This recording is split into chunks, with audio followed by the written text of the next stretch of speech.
go. It's All Actions and All Results, the Business Accountability Group, where we meet weekly to listen to each other's successes and to push each other forward, to work through the problems and improve the quality of the business service that we provide. As usual, we begin with the elevator statement saying who we are and what we do. Who's up first? Thank you, Rudy. Good man. Yes. I am Rudy Martinez. I own Rudy's Health and Fitness in Signal Hill, California. My fitness studio specializes in strengthening both your body and your internal aging processes so that you live a higher quality of life. That's probably not the best one, but I was trying to think of something else. And I also train other trainers to help people strengthen their bodies inside and out. I guess that's a little simpler.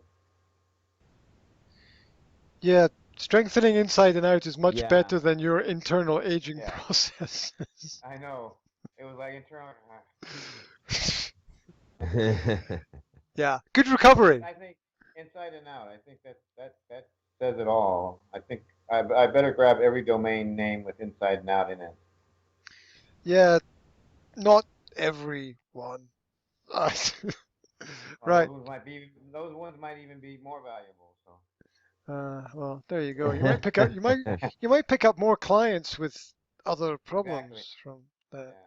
thing. Anyway, let's not talk about what we're not talking about. And Yeah. Johnny, it's your turn. Okay, my name is Johnny Costa. I am founder and investment manager of Influx Capital Management. We are an investment advisory company that brings advanced investing strategies to the small investor. And then also on November 1st, I will be launching Easy SDS, which is a company that helps companies be OSHA compliant. That's it. Super cool. What's the date of the launch? November 1st. November 1st. Wow. That's very soon, isn't it? When is that? That's Next Tuesday. Wow. Wow. You see, obviously I was completely wrong with what I said before about what you were doing. Isn't that great? Okay. I love being wrong when it means somebody else benefits from it. That's so cool. Yeah. Right. My name is Graham Hendrey. I am the founder and director of Native Speakers Academy. We are a private holistic language school based in Banska Bystrica in central Slovakia. We do two things. We teach the English language and we offer life coaching. At the moment, we are preparing to transition the school from being a walk-in based physical business into a digital business, into the digital world. And we hope to make that transition the first week in January. So I'm giving myself a bit of time to work on that. That's me and what I'm up to at the moment. Super cool. Moving on with our plans. Next section will be any aha moments or new resources that that people have picked up. An aha moment, anything that you have, any thoughts that you've had on things that you've discovered, anything that you've integrated into your business, anything that anyone has said to you which has resonated and made sense, or any tools that could be used by other people. So the floor is open, gentlemen. And the floor. First, I will Rudy's up. I will try not to explain everything I've been doing for the last week and stick to the program. An aha moment about low barrier offers.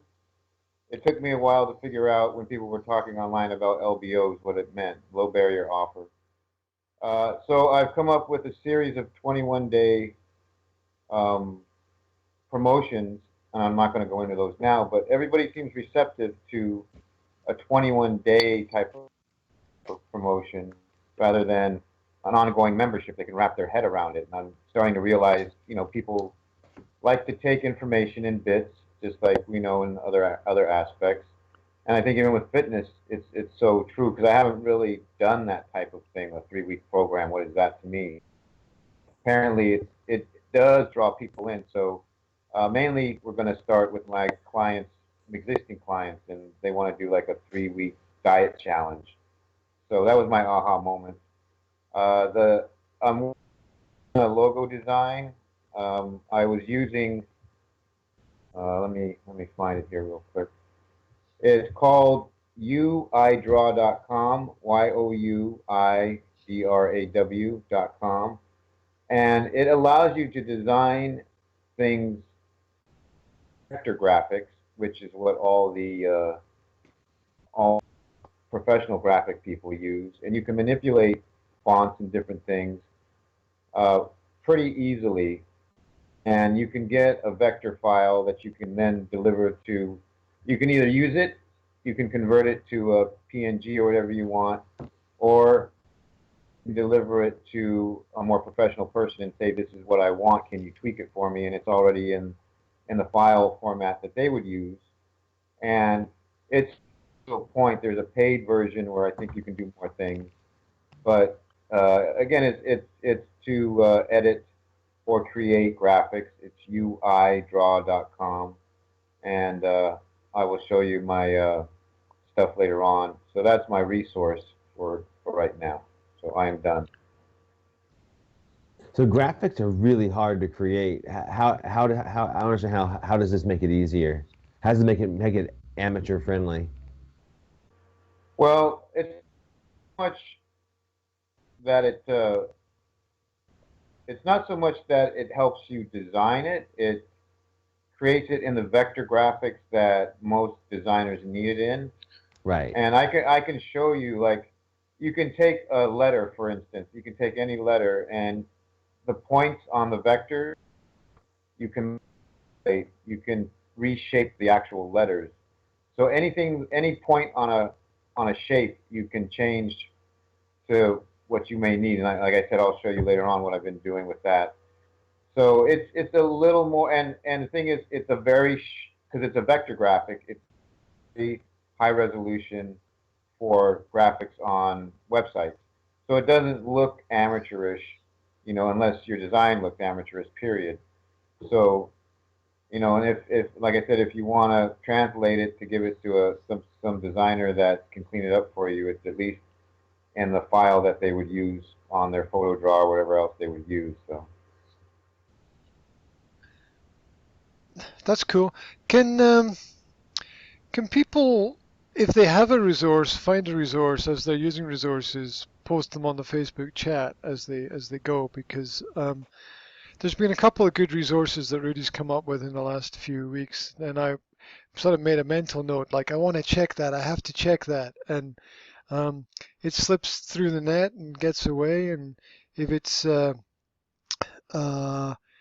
posted in the Facebook chat, then I will definitely get back to looking at it because I think it's probably better to post it on the page because that's what Johnny was having a problem with. Because I posted those other ones on the chat and he had to like dig to find them. But Yeah, I had to scroll like 2 weeks out. Yeah. the business ignition Facebook group that I'm a part of has a whole archive of things that they have promotions and all kinds of things. They set it up through their Facebook group, so I'm sure we could do that on the Facebook page somehow. okay, Facebook notes okay, probably is the easiest one. So I'll set one up and I'll let you guys know how I did it on the page. okay, that's cool. What's this business ignition group? Bedros What's is it's his entry level professional marketing, fitness marketing uh, group that he put together. It's Fitness Ignition System or something like that. It's $100 a month to be a member. You get market tutorials on promotions. You get the tools and resources to do the promotions. The Facebook an active Facebook group, and it has weekly coaching calls. Basically, a lot of the resources that some other groups have, but ones that are actually useful. A useful Facebook group. How Yeah. must you must be dreaming. Must be dreaming it. Right. Okay. Um, Some of us still have scars, don't we? Scars of Facebook groups gone past. yeah. Some of us have scars and chips on our shoulders at the same time. So Yeah. it's just Moving on. yes. Let's, as they say. Um, Don't want to upset any Johnny. Yeah, he's moved to tears almost there. I can see that He right might now. hang. He may not. He may just hang up without telling us anything. Just like, boop. Oh no.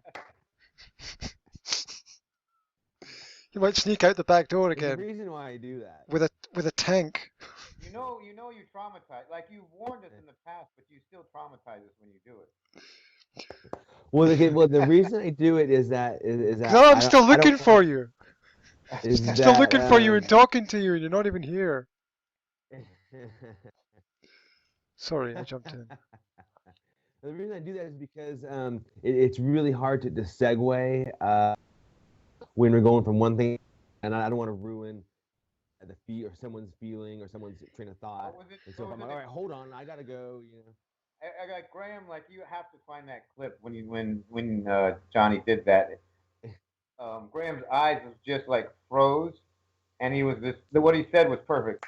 I don't think Johnny knows how distracting that really is. It wasn't distracting. It was something a little more profound. Oh, it's all in the archive, which reminds me, I need to chime in with something that I haven't done, which is upload the last two meetings yet. I am snowed under with technical things and everything else that I have to do for the school right now.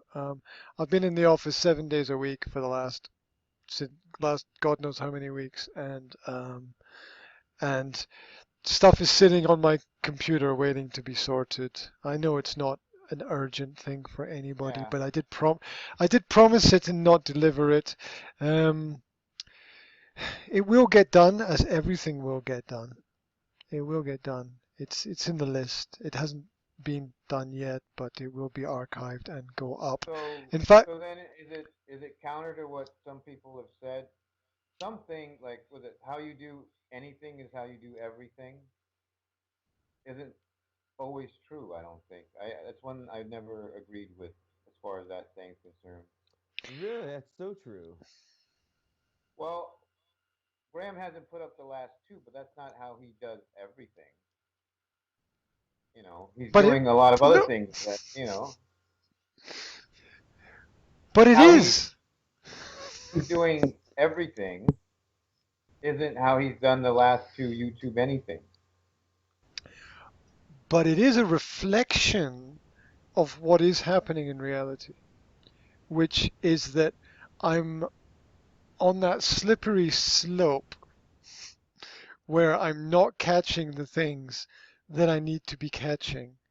And I feel myself just losing it a little bit. And the signs of things not being uploaded that I promised to upload is uh, is reflective of the the the avalanche of things that are snowing down onto me at the moment, and it's good to recognize it, and it's good one way or another to put a stop to the loss of control, and it's a sign that I need to refocus on only things which are absolutely important to me. So my work is cut out there, but it will be done because I want it to be done because it's the right thing to do. There we go. Johnny, how are you with aha moments in the last week? Has anything popped into your world which has given you pause for thought or reflection? No, I can't necessarily say that I have, but one thing I did think of for my SDS business is in my order form uh, to have a rush delivery because a lot of people wait till the last minute, and so make that uh, a point of revenue where because most people procrastinate, especially with these items. So if OSHA's coming tomorrow and they need it, then they can have it for $49.95 tomorrow. That was uh, aha moment. And then also too, another one I have kind of the same thing is what I pictured were these books that I would put together in a binder and send to people. But then I realized that I can take out, I can keep the profit margin, take out all the products, and just sell it as an internet special to where I make all the sheets, organize them, and I can send it to them in a PDF for a discounted price, and then I get the same profit, and I don't have to categorize it, print it, spend money on ink, yada yada, and they get a deal too. And on That's super smart. Super smart. Yes. Thank Yeah, you. it's also super speedy way of getting something direct to Well, the it's customer. it's practically passive income. Like it's push button automated for them. If you get it set up properly, you don't have to do anything. The database is there. They check mark which things they need, and some software that you can find just collates it all and sends you Yeah, exactly what you need.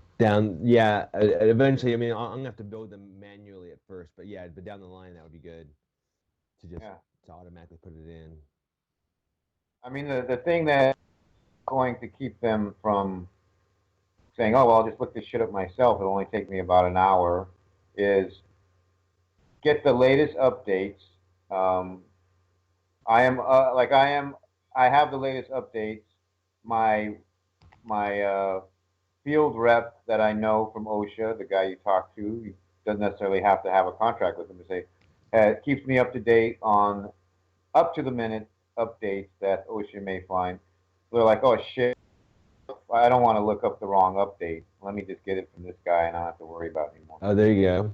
Yeah. Oh, And and what I then like, Great. what I also like, Johnny, is eventually I want Johnny when he does his elevator statement to say, I own multiple companies. I do this and then I do that. But I want to hear yeah. I own multiple companies. Okay. The Richard Branson of the group. Oh, there we go.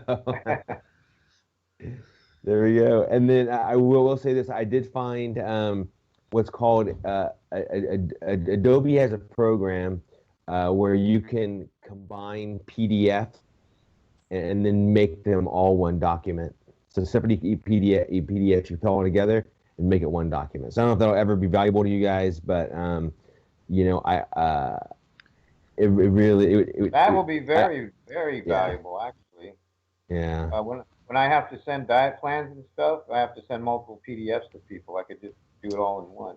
Is Yeah, it all part of in their one. is it part of their suite of things, or what's it called? You know what it's called? I didn't want to say it because I don't know my Roman numerals, but it's Adobe XI. So I don't know what XI means. I don't know what that means in numbers. It's Adobe XI, and it's not necessarily in their suite, I don't think, but they do have educator discounts. I know Rudy, you got the suite with your educator Yeah. discount, and it's Gotcha. actually it's like 60% off with that. And I don't think it's in the suite, but I could be wrong. But maybe you can add it to I'll your look suite. it I up. don't know. Yeah, definitely. That's a good one for me. Thanks. Hmm. Super cool. Johnny, are you using an online shop or building an online shop, or what did I see Yeah, happening with yeah, yeah. I'm building an online shop through Wix.com, WIX online store. Okay, and how are you finding that experience doing that?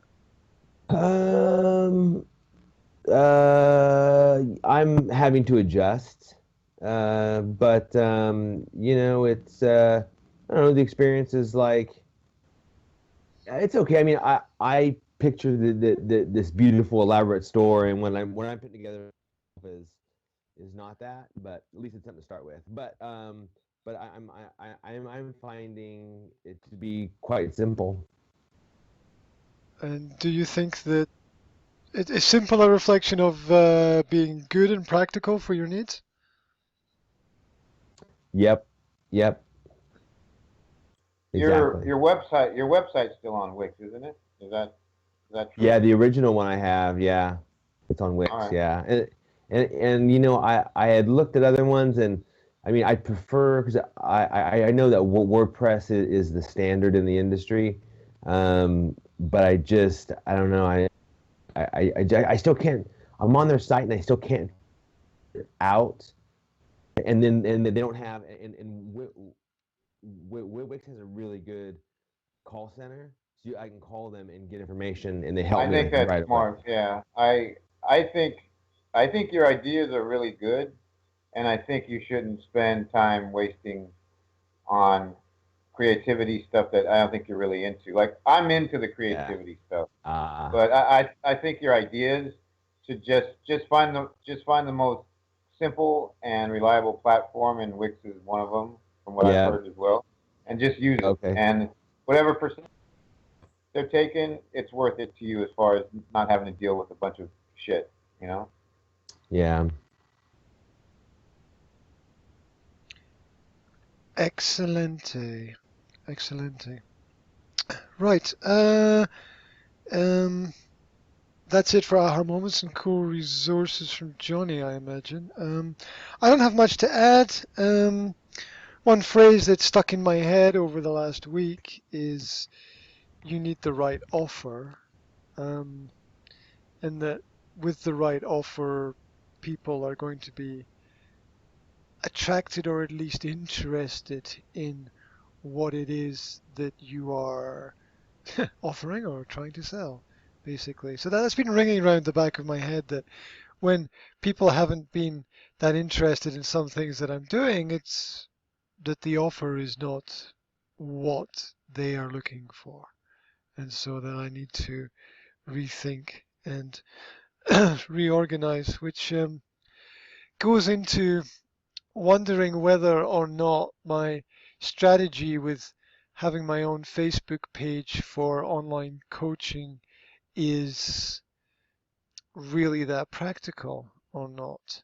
Is it just selfish, self-centered idealism?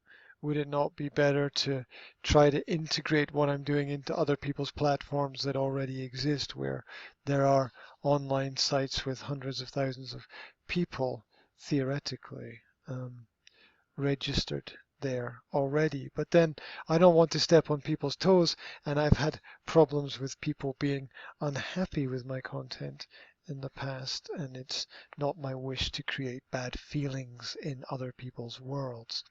So, yes, you can't make an omelette without breaking a few eggs, but tread carefully at the beginning. I think a balance of those things might be important. In my cool resource ideas and information, that's just a big question mark. I'm using everything that I have been using. I'm trying to think of anything that has popped up recently in the last week. Yeah, Johnny's question about where is the little book that I put up online.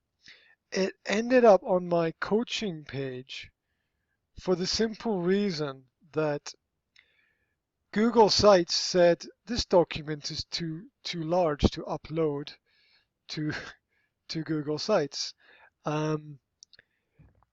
It wouldn't upload to my personal Facebook page because Facebook said it was too large. It wouldn't upload to my school page because it said it was too large. But it had no problem uploading to the private closed group for coaching, so it ended up there. And after I put it up there, I just thought, okay, I'm just going to use this as a lead-in for anyone who's interested in joining the group. It wasn't in any way a plan. It was just, I knew that I was going to do something with it. I wasn't quite sure what, and that was that. So there we go. I'm just saying that it's odd that that it's only being hosted in one place online because everywhere else said you can't upload it. So there you go. That was that. So it's not really a resource, but just something that happened, something that I discovered through trial and error. There we go. That is that. Aha moments, cool resources, done. A question coming in. Yes. Before we move on, in terms of kind of on the same topic of resources, is there what do people use when they say and that's what I thought I was going to get from yours, Graham, when they say get this free ebook, just give us your email, and then it shoots you, then you get it like directly in your email right away. Do you guys know from the internet marketing world what that is? What is there programs, or how does that work? Yes. There are plugins. Plugins. I know because my partner has one for her website where anyone who visits her blog page, the box pops up, and it's just a plugin, and she's on. I think. Can you build websites on Wix as well? Is that? That's what it is. It's website. I think she's on Wix. Oh. Yeah. And she's got a plugin that she can use on Wix, which is just whenever anyone visits her web page, the box pops up and says, "Do you want a free book? Just put in your email address," and it's all a pre-programmed plugin. Okay. If you want to know which plugin it is she uses, write me on Facebook tomorrow. Okay. And I'll get that info for you. Yeah, I'd Don't love to have see it right. I don't. Johnny, are you asking for the actual pop-up box email in? Or are you asking for where do you store the PDF that they download? Yeah, what I was assuming with that plugin would be there's a software that does that, like the software that does that as soon as the software receives your email, the software spits out your email back to them that includes the attachment. Well, there's two ways to do it as far as I know. One is you have your lead generation box that they put their email in. Yeah. Once they push that button, that's linked to your autoresponder, whether it's Aweber or ActiveCampaign or MailChimp, I think, whatever, the one Spam uses. So their email gets stored in a database through that, and then when it goes to the database, you can tell you go within that software, whether it's Aweber or whatever, to say, okay, well, how am I going to respond to this submission? And you can say, oh, well, it's for a PDF, so responding with the PDF, but the link PDF. The autoresponder software lets you store anything there. It will send the email with the link. Now the link itself, where are you storing that? And that could be in the database of your actual website. Okay. Which it usually is. Or the other thing is, once they put in the email, instead of it, you can ask for them to be redirected to a page on your website that has a PDF that they can download directly from there. But then I hear there's issues with spam, and I don't know. I mean, I haven't really done it that much. So anyway, there's multiple ways to do it. I would reiterate what I said before. Ask Wix and have them set it up for you. Okay. That way you don't have Yeah. to worry about it. You know, Yeah. I'm sure they have a very automated way for their customers to do all that. Okay. Thank you. I should have just said that, huh?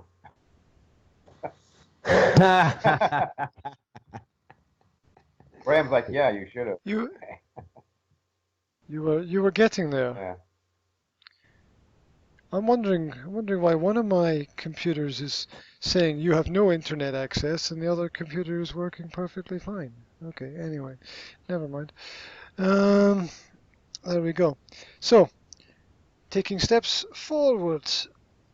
Reports on progress. Would that be a logical next section to Yes. have? Yes. Okay, super cool. So, no fighting, guys. Who's up first for the where I've been, what I've been doing, and why I've been doing it? I'll do my confessional first because I gone way off of my my plan here this last week because I've fallen prey to the research bug because I've just been researching all this dieting stuff and changed my idea for promotion. So in a way, I've been moving forward, but I haven't been physically implementing any advertising campaigns or putting up any live video broadcasts on either of my groups.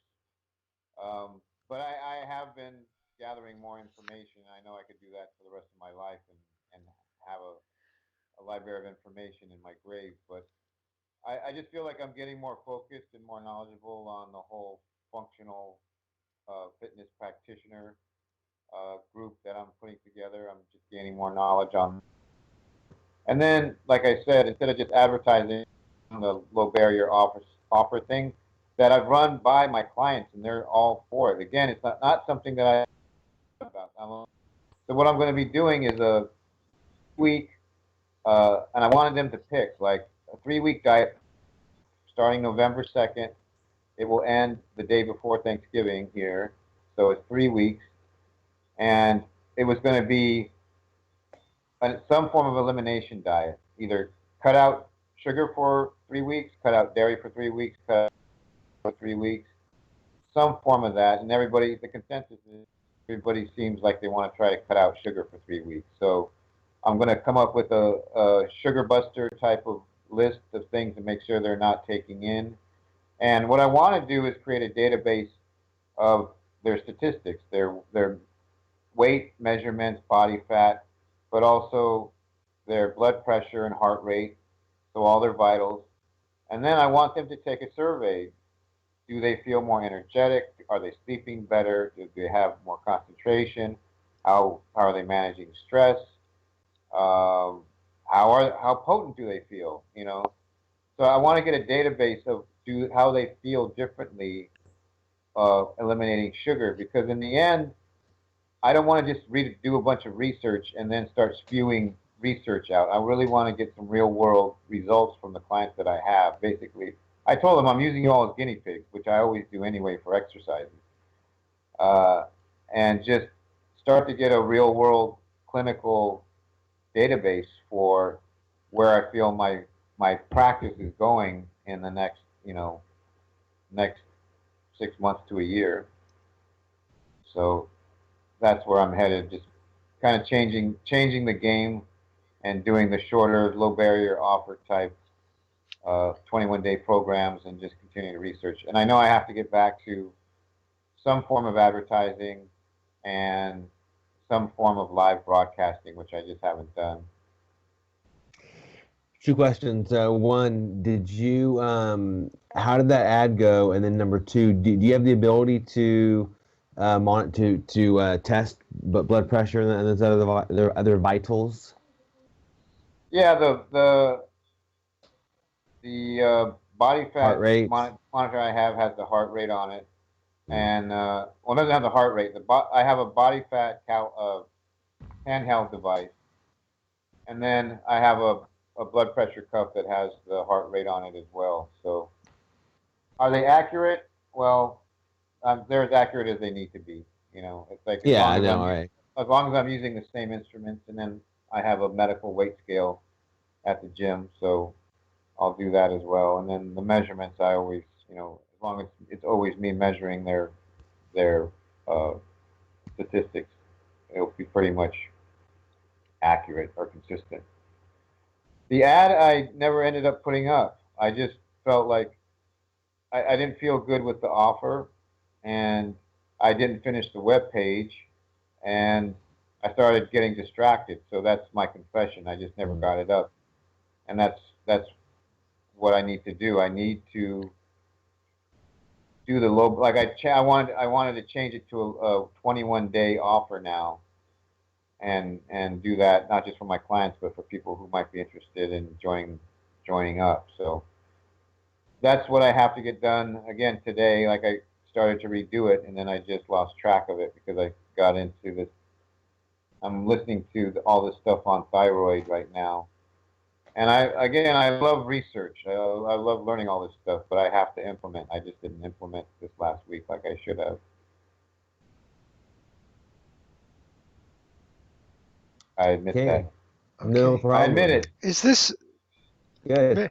maybe I missed something because I'm a bit distracted today. The low barrier offers. This came from your mind or the client's mind, or what?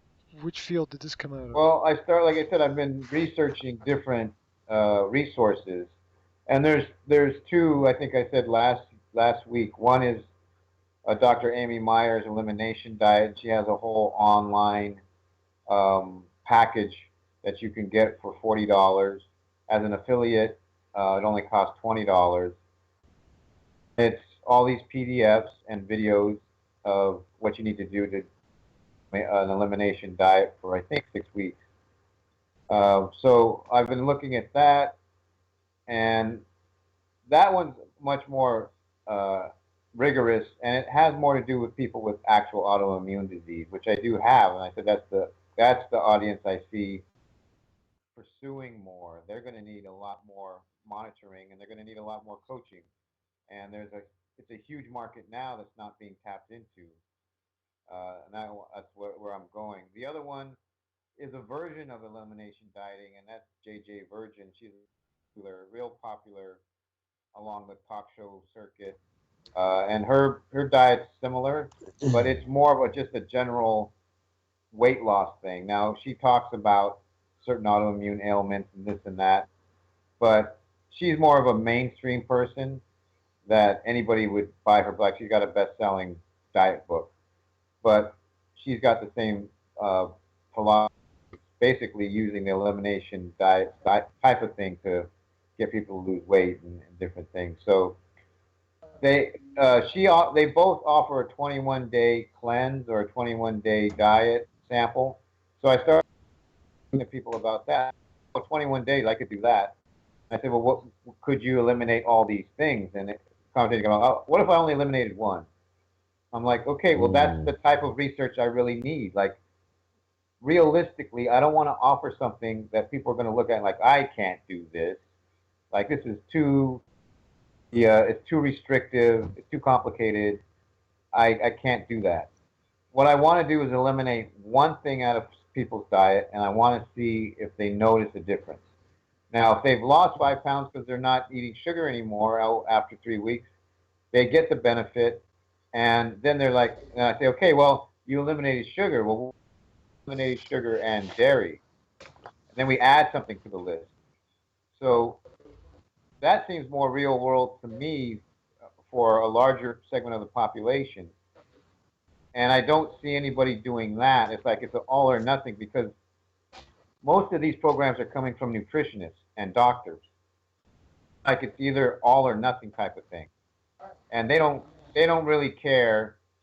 They're not as concerned with whether people do it or not because they don't see them. Like I said, trainers see their clients 3 to 4 times a week.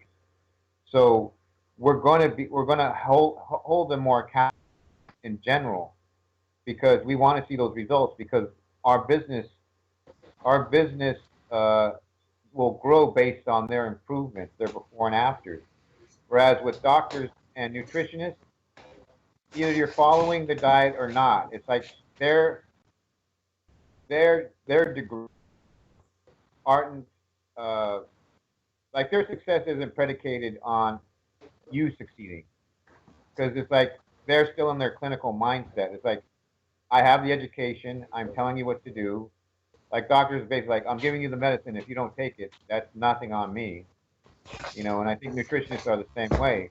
But Right. with trainers, it's like we want to show our before. We want the success. We want people to be coming in like, yeah, my friend tried your no sugar diet for 21 days and they lost 5 pounds and their knee pain is gone, and I want to start your program. And like, we need that. That's what we do. Like, our success is predicated off of referrals, and so I think because of that, we're more motivated to help the public get results rather than give them proper advice. So that's how the 21-day thing came up. People were like, well, can I just do one? I'm like, okay, so let's try one. Let's just do the sugar thing, pre-holidays, and then we'll go from there. Like between Thanksgiving and Christmas, we'll do 3 weeks of maybe no sugar, no dairy, and I'll just see the mechanics of their thought process, and I'll have a database of their improvements or lack of, you know. So I feel if I get that, doctors and nutritionists that are the progressive ones will take my idea of doing a trainer certification more seriously, because I'll have a database of statistics and saying, this is what I've done based off of recommendations that most of you give out to your patients. Now I'm applying it to my clients, and obviously look at the statistics. See, can we work so that you know, can you endorse my certification? And in return, you will be getting referrals as well. It's like I will help to build up the industry around elimination dieting by having people see that it's something that can be done and does show improvement. So it just seems like it's all going to work together, and it seems practical. And I'm not reinventing the wheel in any way, which is something that I've been guilty of, and why things haven't been successful in the past. So I'm just trying to hook the right horse to the right wagon, basically. So, So, mhm. question. So just on the elimination diet, if you just eliminate one thing, so the what I don't know, maybe I'm not, maybe it's the same thing that you're doing, but what I understood from elimination diets is that you eliminate everything except for basically vegetables, whatnot, and then you slowly add back in to see what you how you're affected. That's exactly what you're supposed to do, but that's not what everybody's going to do. It's like just working out. Like, people come in, they're to do 3 to 4 weight resistant workouts a week to gain optimal benefits. They're also supposed to do, depending on your school of thought, 3 to 4 cardiovascular workouts on their own. You know, so going to do that? Well, no. So what do I preach? I do a circuit training boot camp that's easy enough for them to get some cardiovascular and some weight resistance 2 times a week, and it's time count. They do an exercise, they move to the next one, they move to the next one. It's I want to say dumbed down, but it's streamlined so that It they can't. need. It can't be dumb. It can't be dumbed down because lifting weights improves your intelligence, right? True, yeah. The dieting, I think the elimination dieting needs to be streamlined for a certain, rather significant of the population, because they're not going to look. I already gave like an elimination diet PDF to 3 of my clients And out of the three, one of them is probably going to do the whole thing. We're going to be like, oh God, that's I got to go buy this, and I got to prepare this, and I got to do that. Okay, well, that's the ideal, but the realistic thing is to just do one. Let's just do one. And even JJ Virgin has gotten that point. She did her elimination diet book first, and then her second book is all about just sugar. She realized, yeah, a lot of people aren't going to do all this other stuff. What if I just have them concentrate on the sugar? So her second book's all about the sugar, and that's what happened. It's like most of the people that I talked to decided that it would be the thing they would rather just do rather than trying the whole elimination diet. Out of gluten, dairy, and everything else, sugar is the one that people feel like I can do that. That's something I know for me, and let me try and eliminate it for 3 weeks. So, Wow. so I'm again, that's feedback I'm getting. So it's interesting to me as well, just to see what seems realistic to most people versus what's being recommended. Okay. JJ Virgin is a female fitness instructor. She's a nutritionist. Okay. Right. Okay. Just making sure I'm in the right ballpark here. Yeah. Super cool. I I don't have anything to grill you on at the moment. You seem to be um I don't know, chugging along quite nicely there. So um no need to make corrections if you're moving in the right directions. Um, that's my take. Johnny, do you want to feed in a bit of information? What do you mean regarding Rudy or my own week? Yeah, if you want to, if No, you want to I go mean, on to your own week, that's fine. If you want, go ahead. I'm sorry. So I'm sorry. You're saying feed I'm sorry. information. What exactly does that mean?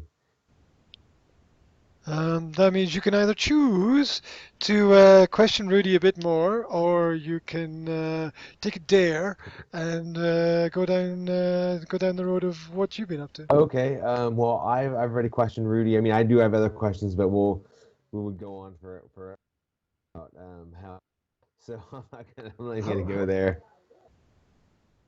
How unusual, right? Um, that's good. I'll just stand here and listen to you guys talk. I don't have a problem with that at all. It's interesting for me because you guys go places where I would never go. So there you go. Well, okay. Then I guess just to clarify. So say you're talking like eliminate sugar. So does that mean like everything that Oops. sugar is in? I mean, we know sugar's in Coke, and also sugar's in beer, right? Or no, sugar is a Alcohol. byproduct of beer, alcohol. Oh, The by, alcohol is a sugar. so Alcohol is all a so sugar. all sugars and byproducts that turn into sugars. Yeah. Yeah, Fruit, that fruit as that's well. The two things I got. Well, what about fruit? Can I What have about? fruit? No. Well, what about alcohol? No. The 3 weeks of no. It's like telling people, look, 3 weeks from Thanksgiving to New Year's, you can do whatever you want. Whether you want to have fun during Thanksgiving and go back on the next phase is up to you. But I'm trying to get people's mindset. It's like, and the thing is, I don't really care about the weight loss because you can do a million and one things to lose weight. I want to know how they feel as far as inflammation, know how they feel as far as their sleep, and I want to know how well they feel as far as their energy and concentration. Those are the things that I really want to get a grasp of. The dieting stuff, I could say, let's do a rapid fat loss and calorie restrict and do extra cardio, and people are going to lose weight. But that's not in their long term health nearly as much as putting effort into simply looking at their diet to heal their their gut health. You know, it's like that's what I'm more concerned about. And that's my whole deal. It's like I'm not a 24-hour fitness where, you know, kill yourself in a class, restrict your calories and lose weight, and not think about what you're doing to your body long term, or if all that effort is benefiting your body long term. You know, my whole concern is making sure whatever effort you're putting out is benefiting your body long term. And actually, I should write that down because that's a big point I need to make. What did I just say? The effort you're making now should benefit your body long term. Let me write that down. Whatever effort you're making.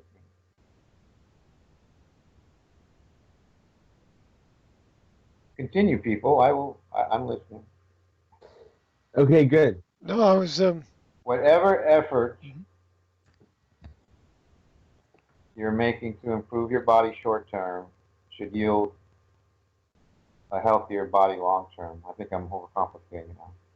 Or will affect you long term. short-term actions, long-term Yes. gains. Your short term efforts should yield long term gains. That's almost a slogan for one of your Yeah. ads, no? Short-term efforts yield long-term gains with Rudy's H&F. Yeah. Right. Something like that. Right. HAF. It's going to be health and fitness. It's just going to be like abbreviated to HAF. Rudy's HAF. Have you tried Rudy's HAF? It's on the other side. Right. Let's see. Johnny, is everything going in the right direction for you? Yes, it was, and then I went away and worked all last week. So I've been gone since last Wednesday. I'm back last night, but I took a lot of action before I left. Took no action since I've left, just working 14 hours a day, and then getting back in the day. And so, yeah, I in my head, I had that I'm launching Easy SDS on the 1st. I didn't realize that it's actually the 1st is next Tuesday. But I've taken a lot of action before. I had a logo created, got a bank account. In the States, you register like a business name. So did all of that, and yeah, so I have a list of things and got to get those done. Yeah. Okay, that's great. So just a little bit of a shorter time trick or treating, and you should be on course, basically. Yeah, exactly. Yeah, right. Yeah. Not too much candy Yeah, this year. eliminate Okay. sugar. The- That's yeah. why that was the whole thing. Like it's right after Halloween. So people are like, okay.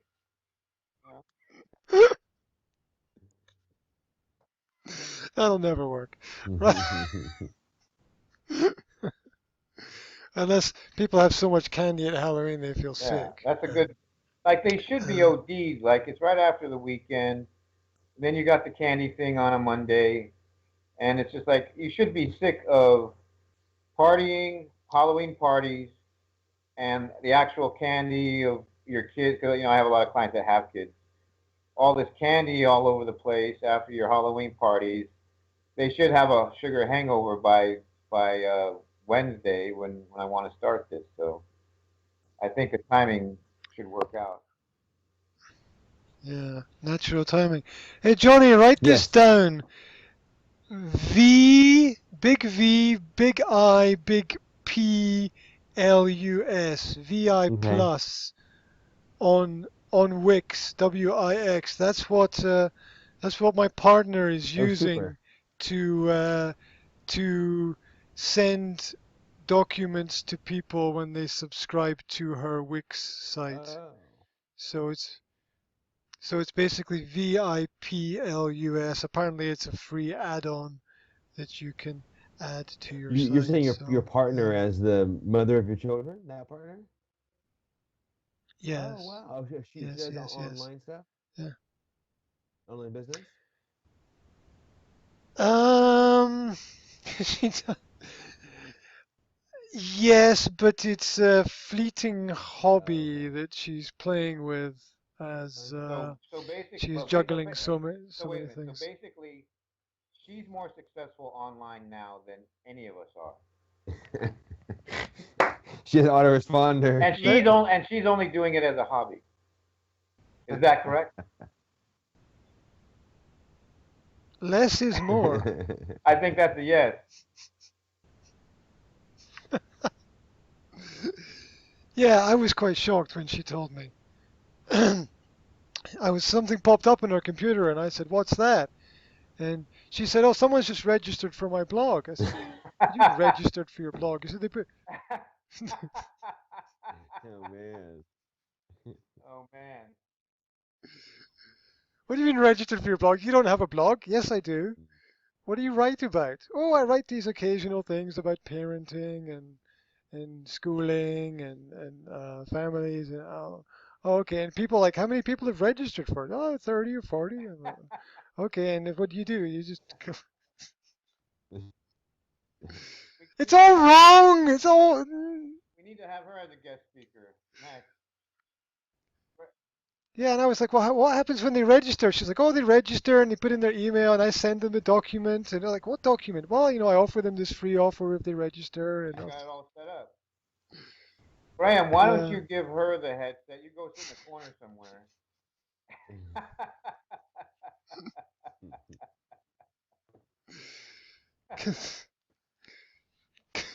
Because I feel small enough as it is. I Wow. don't want to shrink anymore. Well, isn't that how it works? You spend all day hitting the giant wall with a big hammer, and somebody comes along and sneezes, and it just, it all falls down, right? True. True. So, um, so there you expect the unexpected. That's the only thing that we can really expect. So, uh, so moving on. Um, Johnny, anything else to add on your updates, or that's No, that's that you that's it. updated? Yeah, that's where I'm at, and yeah, I'm looking. Yeah, yeah. That's all I Okay. will say. Well, I have a question. Have you had an extended conversation with this OSHA guy yet, or no? Because you said it was Right. hard No, to. I have not. I have not. Okay. Well, I'm going to be curious what he says when you finally get a hold of him. Yeah. Priorities, prioritize. I know you have. I All know right, you you have gonna do that? multiple companies, but I think that's probably an important thing.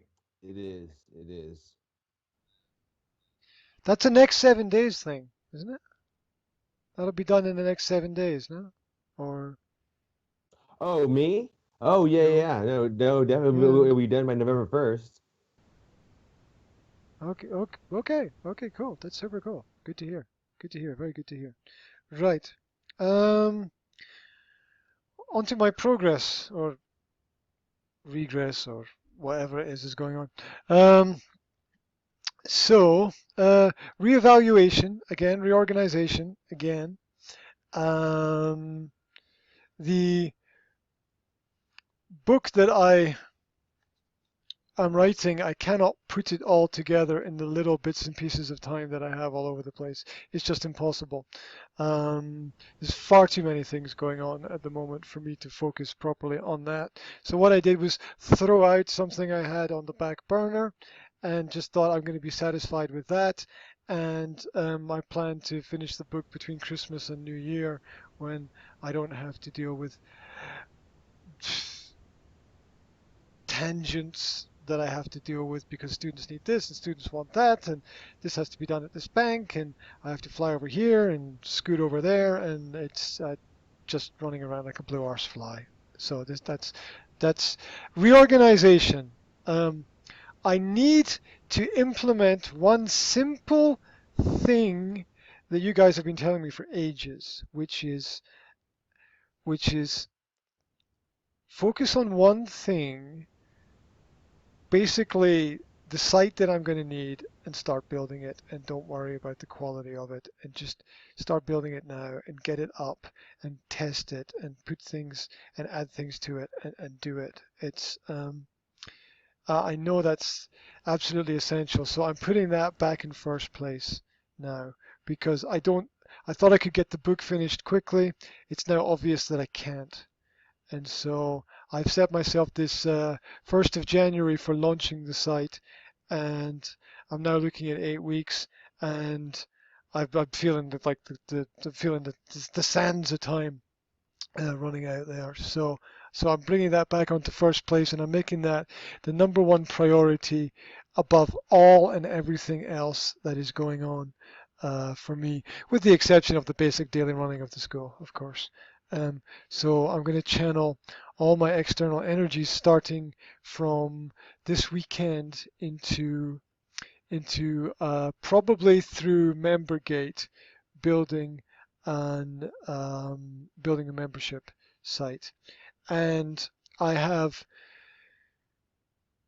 also I want the first site to be simplified and just based on teaching the English language. And I'm starting to feel that even though I think there's a big market out there, I don't feel that there's a real connection between myself and the market. I'm starting to feel a disconnect in my communication with people.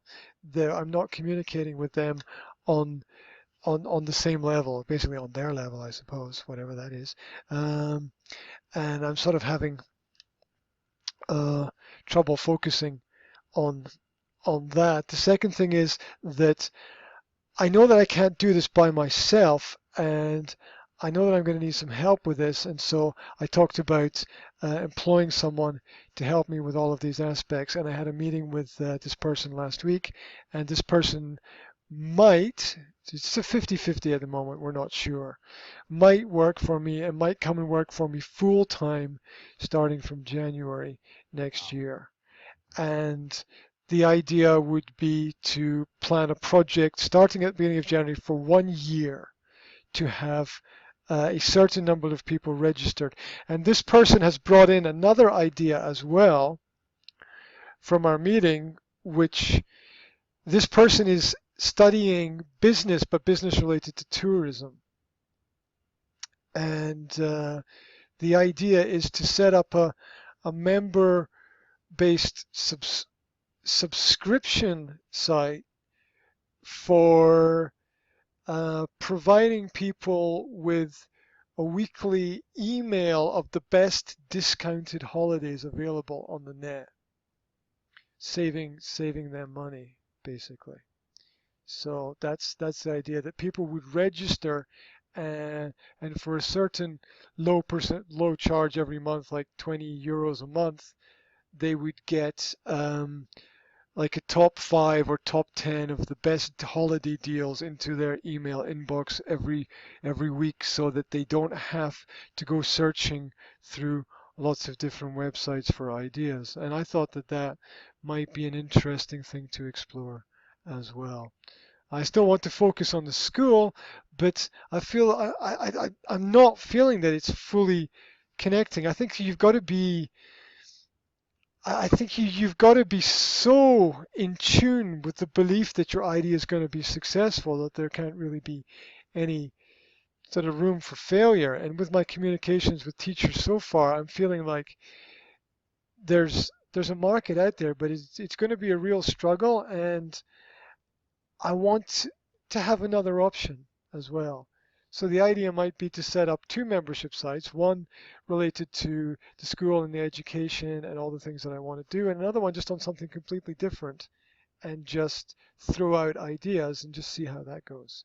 Just as a comparative way of looking at the success. How can I judge if my site is being successful? Well, let's set up something else in a different area, and that's pretty simple to set up, and see how people react to that. I don't know. So that's where I'm at right now with things. Wow. Um, Okay. Uh, Rudy, your mouth's open. Yeah, I have two questions.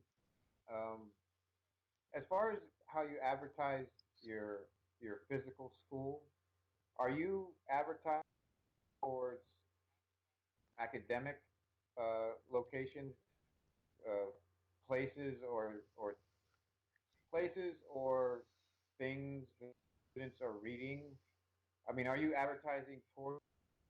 I'm just asking, are you trying to tap into people that are in academia, or are you tapping into just a market? Like, say for instance, I don't know if you know there's a weekly newspaper called the High here in the U, and it's all about basically.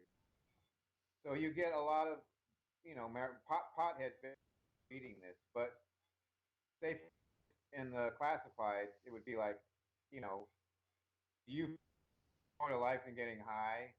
What if you learned English and actually learned a trade? Like, are you trying to markets that you may not have considered before? Do you ever consider looking into markets you haven't considered before? People that would be like, if you learned English, your whole world may open up in some way. Do you market towards those type of audiences? Do you tap into that type of thing, or do you stick mostly with students that are already going to school?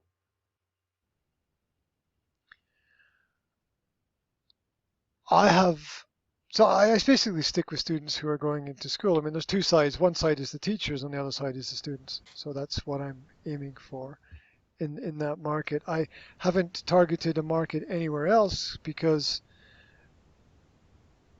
I wouldn't know in which direction to go, and maybe it doesn't make any difference which direction because maybe all directions away from the point where I am will mean that people Because know yeah, it less would be than the curious. I people who think it are would be where I curious am. for you to put an ad, say in any classifieds, like just the basic job classifieds, and say how much more would your ability to get a good job be improved if you learned English? And it's in a section where people are looking for new careers or new jobs, and may not be studying necessarily at school, but or would be motivated to learn English to just basically try and make a better living. I'm just curious if you've looked at the second thing. Have you geared your trainings to teachers in a way like, have you ever considered starting your own English speaking school? Well, let me tell you how I did mine. I can teach you how I formed my school. This was my marketing plan. This is my curriculum. This is how I register people. This is how I interview people to come in. Have you ever thought about training the teachers from scratch as far as forming their own schools, physical schools? Is that something that you'd be interested in doing too? Or are you committed to just trying to automate people and teach teachers how to teach better online? Um, that Johnny? that Rudy is called. I don't know if you know, yada yada in a box. So essentially, you would create a, and I'm not sure he's gonna go here, but I think what you're saying is really good, Rudy. So essentially, not you, anyone has a skill, certain skill. We're gonna say Yeah. you set up a online school, so other people might want to do that, and what they would do would pay you, 299 euros for language school in a box, and they pay you 299 euros, whatever, and then you send them every step by step, every step by step on how to start the school and all that stuff. I learned this from Jay. He said there was a guy in, I don't know, it was California, whatever. He had a system for drying lumber. Well, and to do it really fast. And the thing with lumber, I'll kind of go into it. But the thing with lumber is that you can only transport it so far to where the cost of delivery are too high to make a profit. So everyone outside of his geographic area, he sold this process in a box and sold it to every lumber mill in the United States.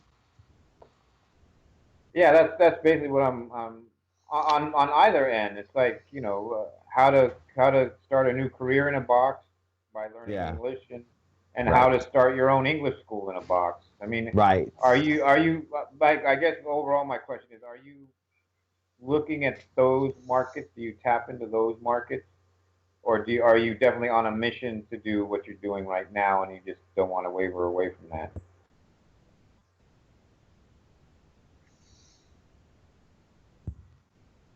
Can you give me one question instead of about 5? Are you committed?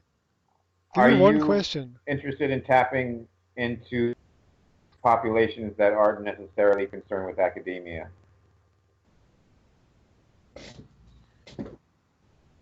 Yeah, it doesn't bother me where people are. It doesn't bother me where clients are from. I don't have any prejudice about that. You know, Except they have and to have brain. I think the market are people going back to the school are people like Victor who are intelligent, smart, driven, and they need to learn English to get up higher or more income in the company. I agree.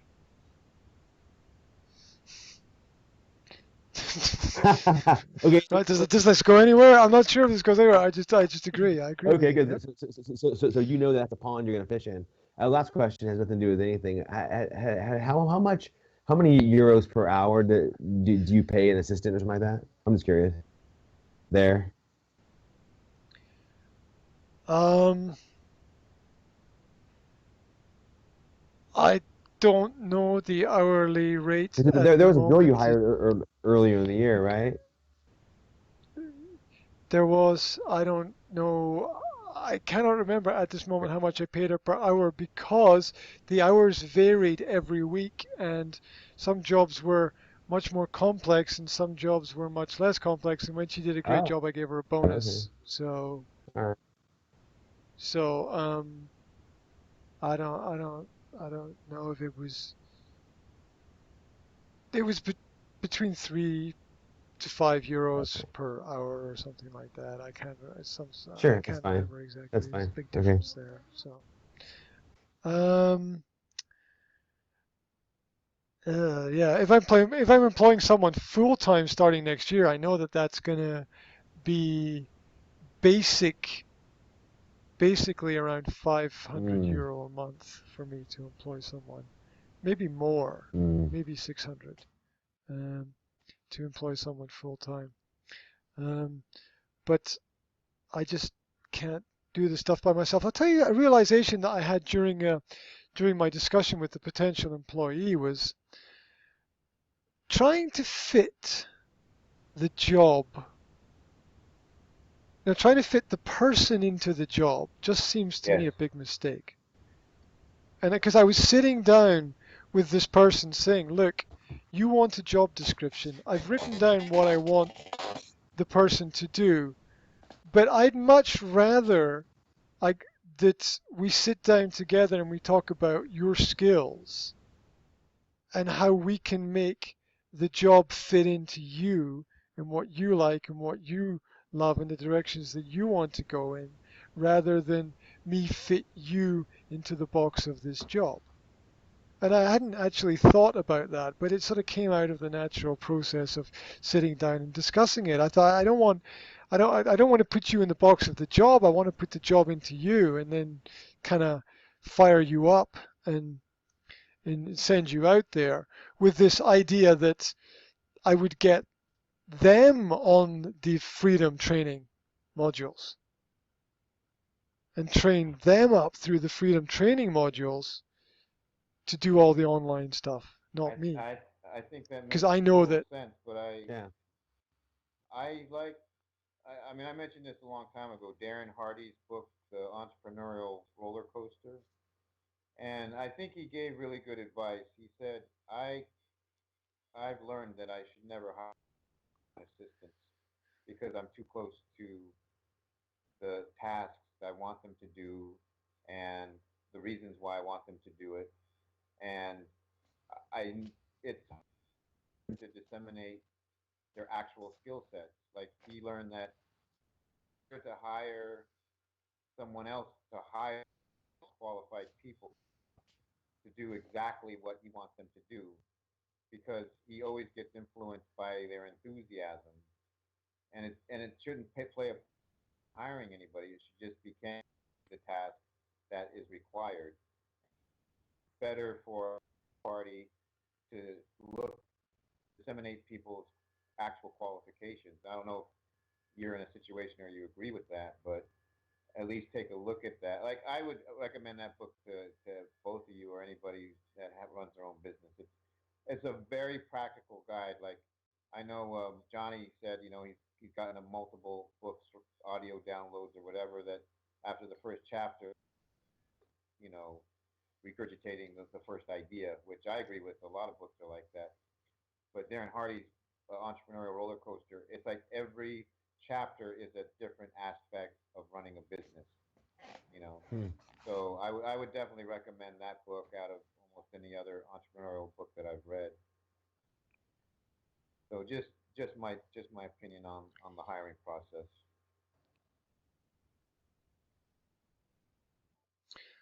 Well, that also makes great sense. So um, I'm not sure which way to I'm not sure which way to approach it. I think that time will tell what the best way to do it is. You're right, though. Fitting a professional to a task makes more sense than Yeah. anything else. So that's true. But finding the right people is, I don't know. I've heard some people say finding the right people is really difficult. I've heard some people say, finding the right people is not difficult if you've got the right system. And there's a million ways to both, you know, solve it and fuck it Yeah. up at the same time. So Johnny Johnny and so there I we go. will interview your people for you, and then we'll give you the top three. Yeah, on Skype.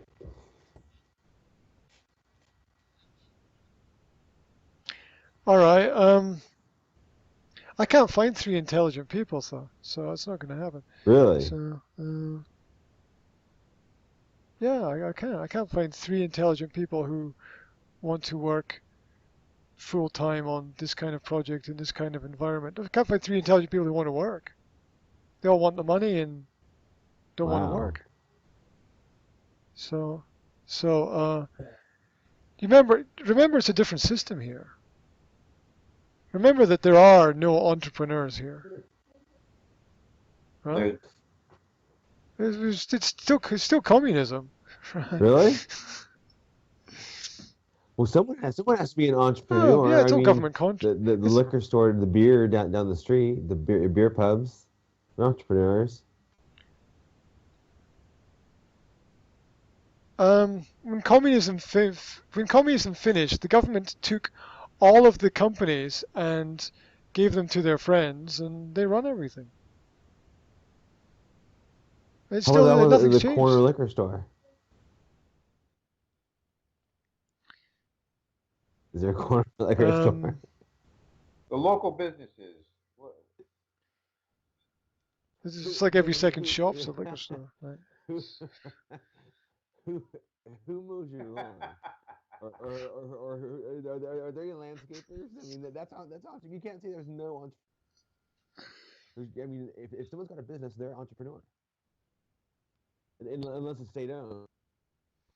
Yeah, but they've got a business that because their uncle who's got a government contract needs someone to do something. Really? I'm serious. Huh. I'm serious. It's everything survives from government contracts. I mean, it must be 80% of Yeah, I mean, I could the see that industry is government perpetuating, contracts. becoming incestuous with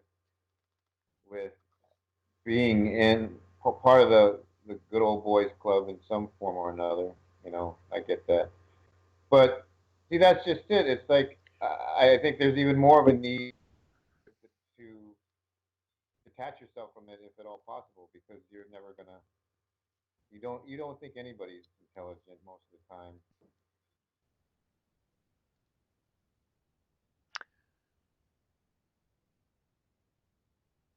You're welcome to visit.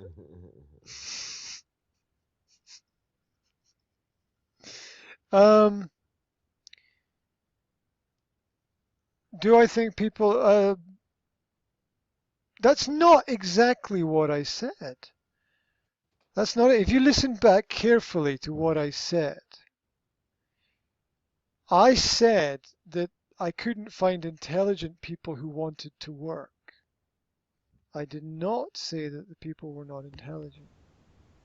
So you know a lot of There's you a know a lot of difference people, there. and you know a lot of intelligent people that just are intelligent enough to know not to work for you. That are sitting in jobs doing nothing, getting paid 10 times as much as what I do.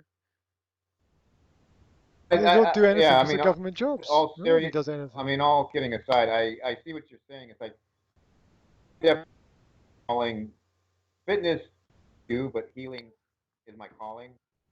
I don't care about people getting down to 4% body fat. It's not my thing. I really don't care if they're butt sagging or not. I want to know that they're pain free, they have more energy, they're happy, they're not depressed with their life as far as how they feel about their bodies when they wake up in the morning. I care about their long term overall continuing quality of life and health. And I use fitness as a gateway to that. And it is extremely difficult for me to find an assistant that comes close to thinking in that as far as what I do and as my niche of the industry that it's difficult. I don't expect it anymore. I mean, they like the social aspect. They like to run the group of moms that are working out and have conversations about Housewives of Atlanta or whatever else they all watch together. So I feel your pain, and then yeah, on top of it, yeah, there's the the the the echoes of the communistic past of that country you're in. Being even, there's no reason to have a calling because you're going to get squashed. Somebody who has no calling and has all the power. I see that defeat spirit that you're trying to uh, trying to overcome as far as getting some kind of staff going. I am the only person in my village who has a company that does not survive from a government contract. I am the only one who has a job with a company that doesn't survive from a government contract. I am the only one. Maybe you put that in a box. It's hard. I understand. It's like where do your students after they're done with their and done with your course they go to? Do they just get government Uh, jobs after that? Austria, So they leave. Switzerland, Germany, Austria, Switzerland, They Germany, leave. they leave. So your course should be how to get the hell out of Slovakia. English. Well, that's what it's becoming. That sounds I mean, my job is to get people to a level where they wow. can leave. They Really? leave. I mean, that's what Wow, that's what I wow, tell wow, people wow, my job yeah. is. My job is to get people out of here. Oh, we know that. It's my You just job. saw that.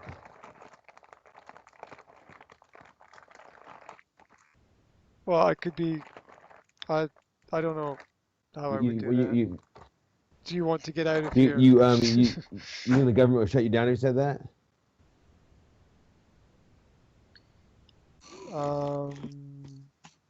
Nah, they don't care. I'm too insignificant for them to worry about anything like that.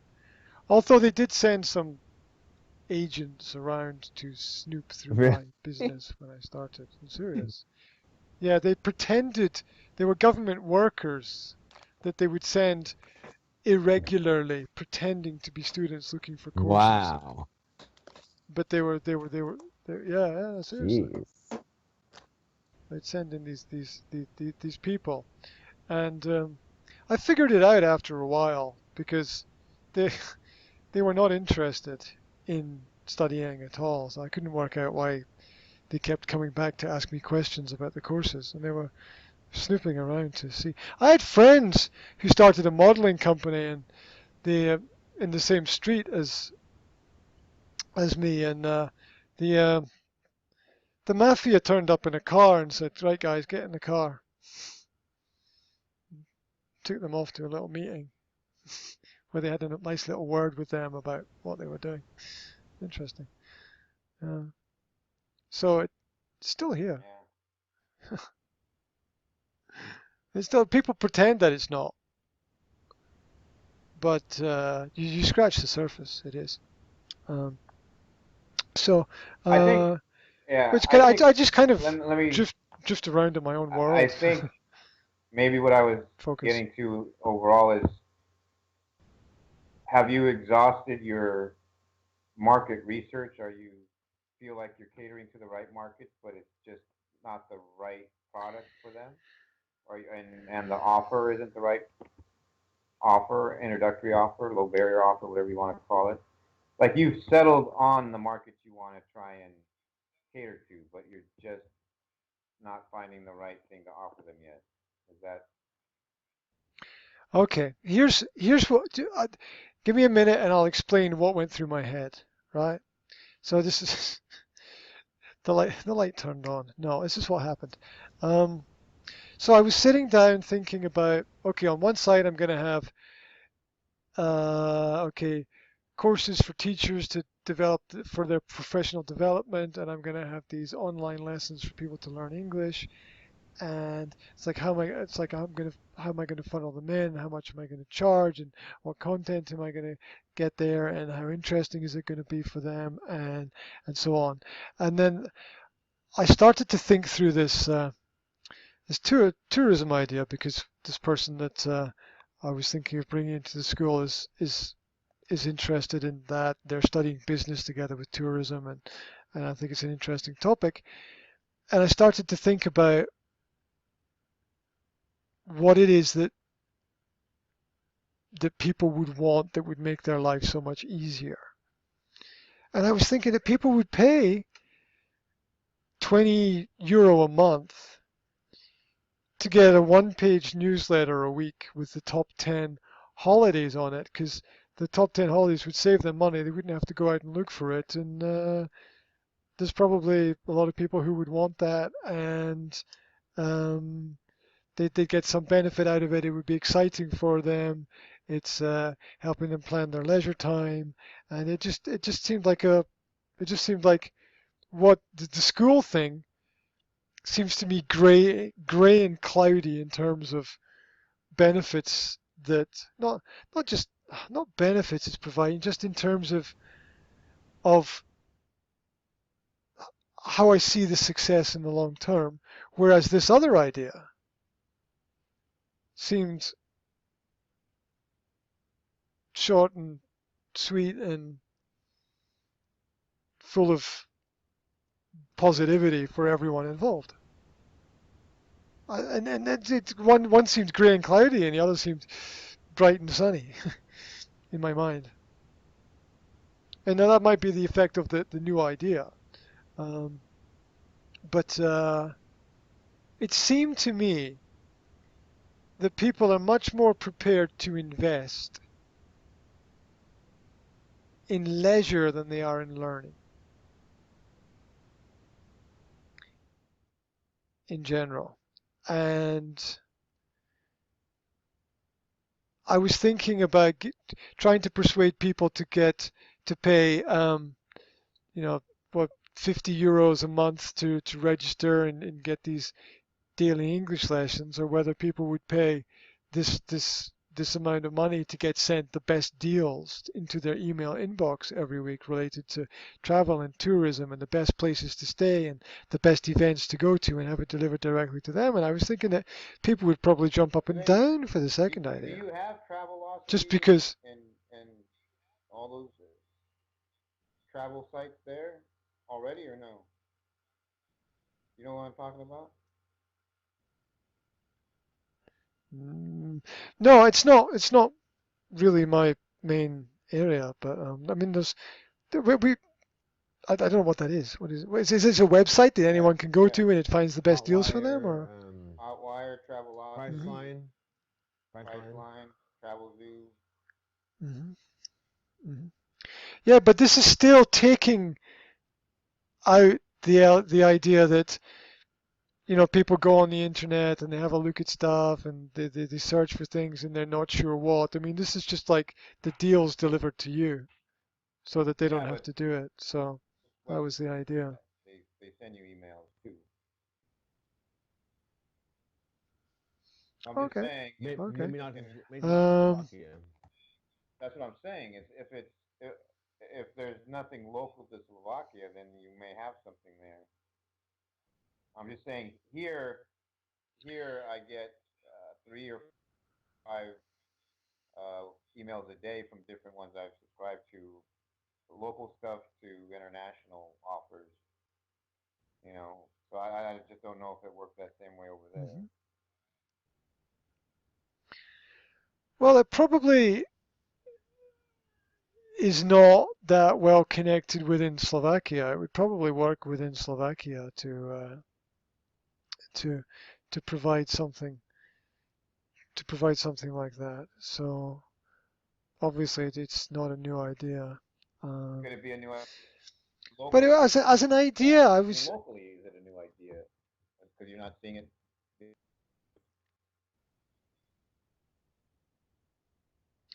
Yeah, there's still a growing tourist industry here. So that was it was a sort of branch out, and it would be a way to compare development. How is the school developing, and how is this other website developing, and to see if this other site would have the same problems in sparking interest and traffic, or to use a similar kind of marketing strategy, but to see which idea people found more enticing and inviting, to see if there's to see if it really is that there's a marketing problem, or to find out if people are just not going to go down that road.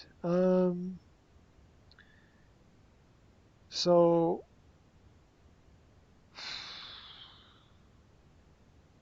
I Yeah. So I don't know what to say let me next. do this. That's where I'm at. I know that what's happened to me is you know well, I guess what I'm trying to say is sometimes, or not sometimes, the gap between your good idea and the execution has to be shorter, because there's a lot of doubt that fills in there.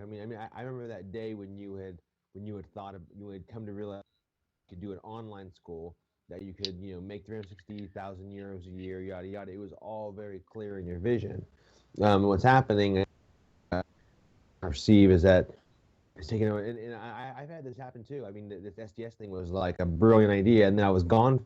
I've been kind of stopping and been gone, and then I'm still going forward, but I'm not as, I know it'll come back, but I'm not as clear as I was, or optimistic as I was 3 weeks ago. But but I still believe basis.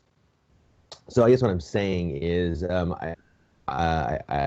it may seem gray, but go back to the day where it was crystal clear what you were going to do, how people were going to go on their site, and yada yada.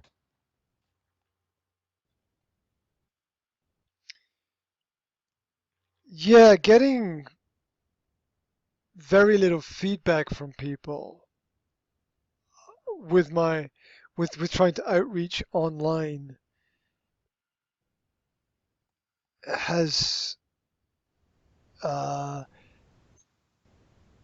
dampened my Okay, so spirits in cool. So relation to that. what outreach have you put out? I mean, you haven't put anything out on in terms of your website because your website's not built. So what have you put out and not received feedback on? Okay, so I set up the Facebook page for Skype coaching, which became online coaching, and I put out information for teachers, and I put out information for teachers that this page existed, and I put up some special posts there. I've been out on other people's websites, and I've posted examples of some of the work. I've made over 50 little videos and posted them different places on the internet to try to get some feedback from people about what they think. And in doing this for the last 6 weeks, almost nothing has come back.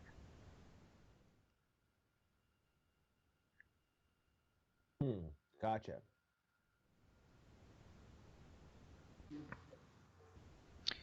So it's hard to build for an audience which is either non-reactive or Okay, but non-existent. again, let's go back to Victor. People like him are interested. But I'm not sure. I'm not sure if Victor's interested in the topic of learning English and all. I think he just wants to learn English, and maybe people aren't interested in the topic of learning I don't English. think he. They, they, Yes. they, they, they, I mean, they don't want to study. They don't. Maybe I don't know. Maybe they don't want to study or look or read anything about learning English. They just want to learn English. People like Victor know English already. They don't need Okay, to learn English. I just but feel we're going, not that we're going in circles per se, but I just feel we're going back to the same thing as you know what your market is, and I just don't think you're finding the right thing that resonates with them. And you're even saying that yourself, like what's the offer that's going to entice them, you know? And it's like, yeah, there's, and it's a balance between consistent content, compelling content. Like you obviously want to make your consistent content compelling all the time, but it's hard to do that when you're not sure what it is people want. So I don't like you're like if that was my thing. Like if you have settled on this is my customer base, I'm going to market to this crowd right here. Then I think you just have to dig deeper into what it is. Do they buy products online? Yes or no? Do they take courses online? Yes or no? If they don't, then yeah, there's going to be a big disconnect there. If 90% of the people that you're reaching out to don't buy online courses about anything, it's going to be a hard sell. Obviously, like the three of us are exceptions. It's like we all joined Reed University. We do buy courses online, you know, but what about, you know, the other people in your peer group? Do they do the same thing? Yes or no? It's like that's I think you need to know. And if they do, how to reach them because you are trying, but you're just not right avenue. Like my bedside manner thing, I know I have to either refine it or shelf it, um, or couch it in a way where yes, this will make you more money. You know, like I have clients that I've had 10 years, and this is you know I 50,000 course with 10 years with one, you know, 8,000 course of like I have to give figures. What's going to resonate with them? But you have to know do they buy courses online? Do they take courses online.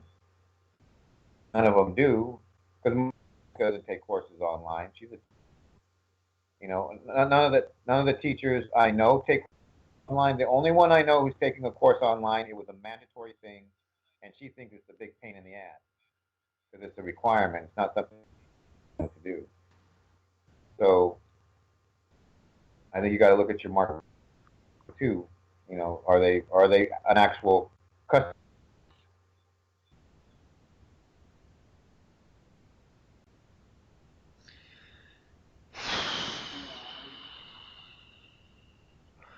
Makes perfect sense to do all that. Makes perfect sense. I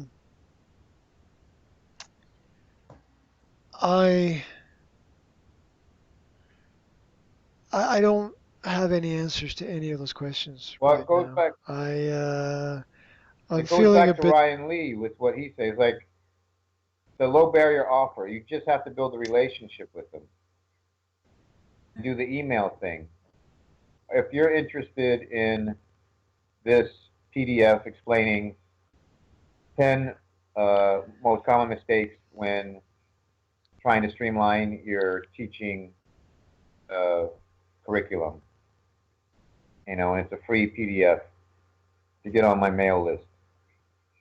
And if they're interested in that, then that's something that they have a frustration with or a challenge with.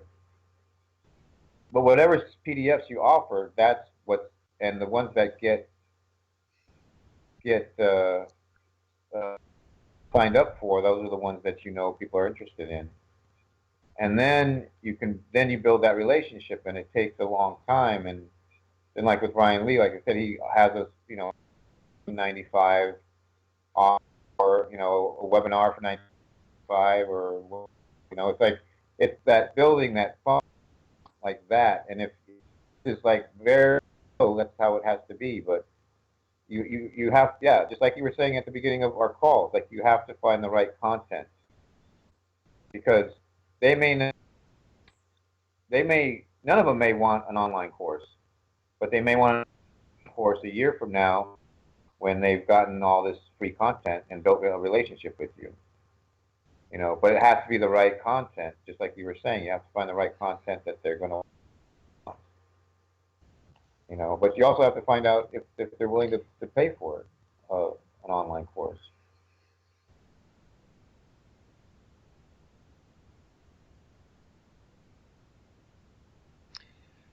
Yeah, I'm really.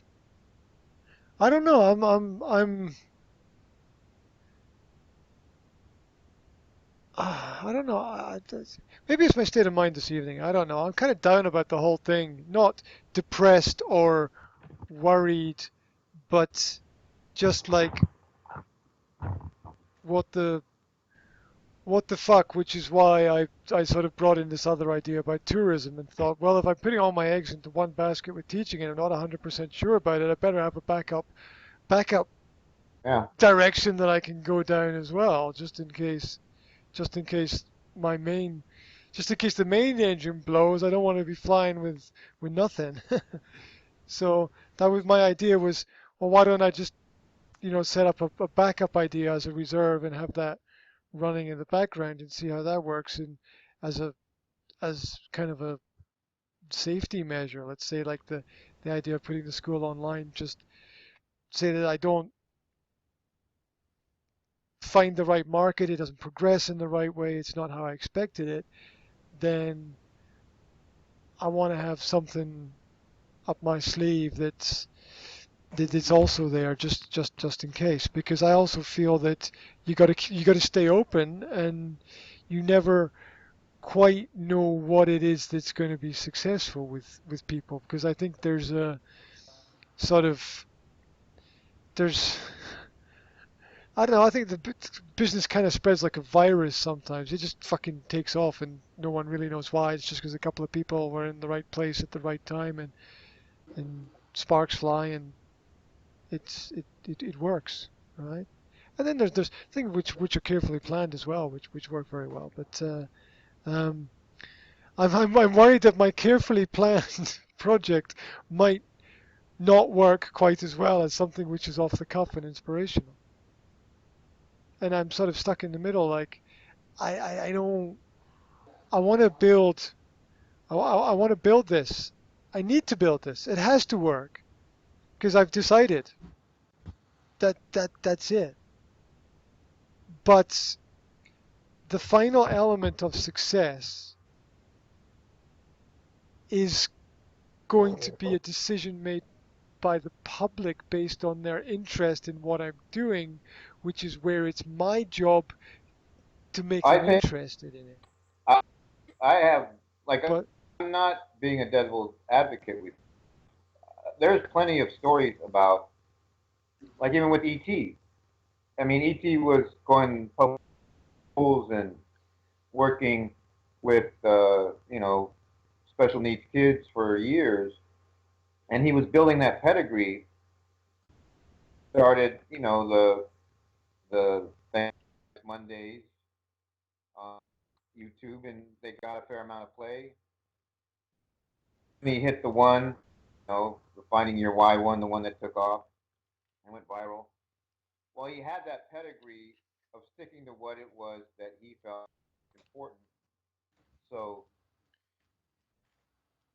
I'm all for you being completely confident in producing what it is you're producing. And yes, you have to be open to exposing it and giving the message about it in different ways so that you're going to find that audience finally that it resonates with, and go from 0 to 100 possibly, within 3 months.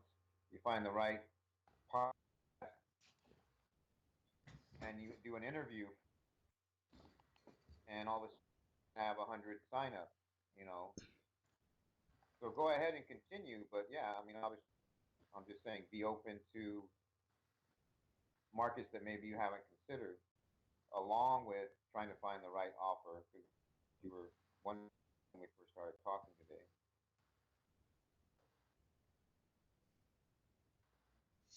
yeah, I'm just running to stand still at the moment. I think I need to build and throw stuff out and see what sticks. I think I'm too much caught in the theory, which is what I've realized and what I've said already today. And I think I just need to build. I think I just need to build and put things Yeah, out no, and just see what I works. think, yeah, I think you need to progress, And I think that's how I feel. because you have all the videos up. The That's why I'm landing bring. site is an extension of things you've already done. So I think you're that way. That's the whole point is was to give myself time to experiment with videos and see what worked with people and to see what I can do and to see what I can do with the tech. And I've sort of reached that point now. That's why there are no new resources that I have to present because I've sort of discovered everything that I need already, and it's just a question of build now. And also So consider it. I guess that's the. Consider this is that maybe you're testing on people who don't want to be tested on. I'll give you an example. When I was in real estate, we cold calls basically to, and people weren't, you call them and they don't.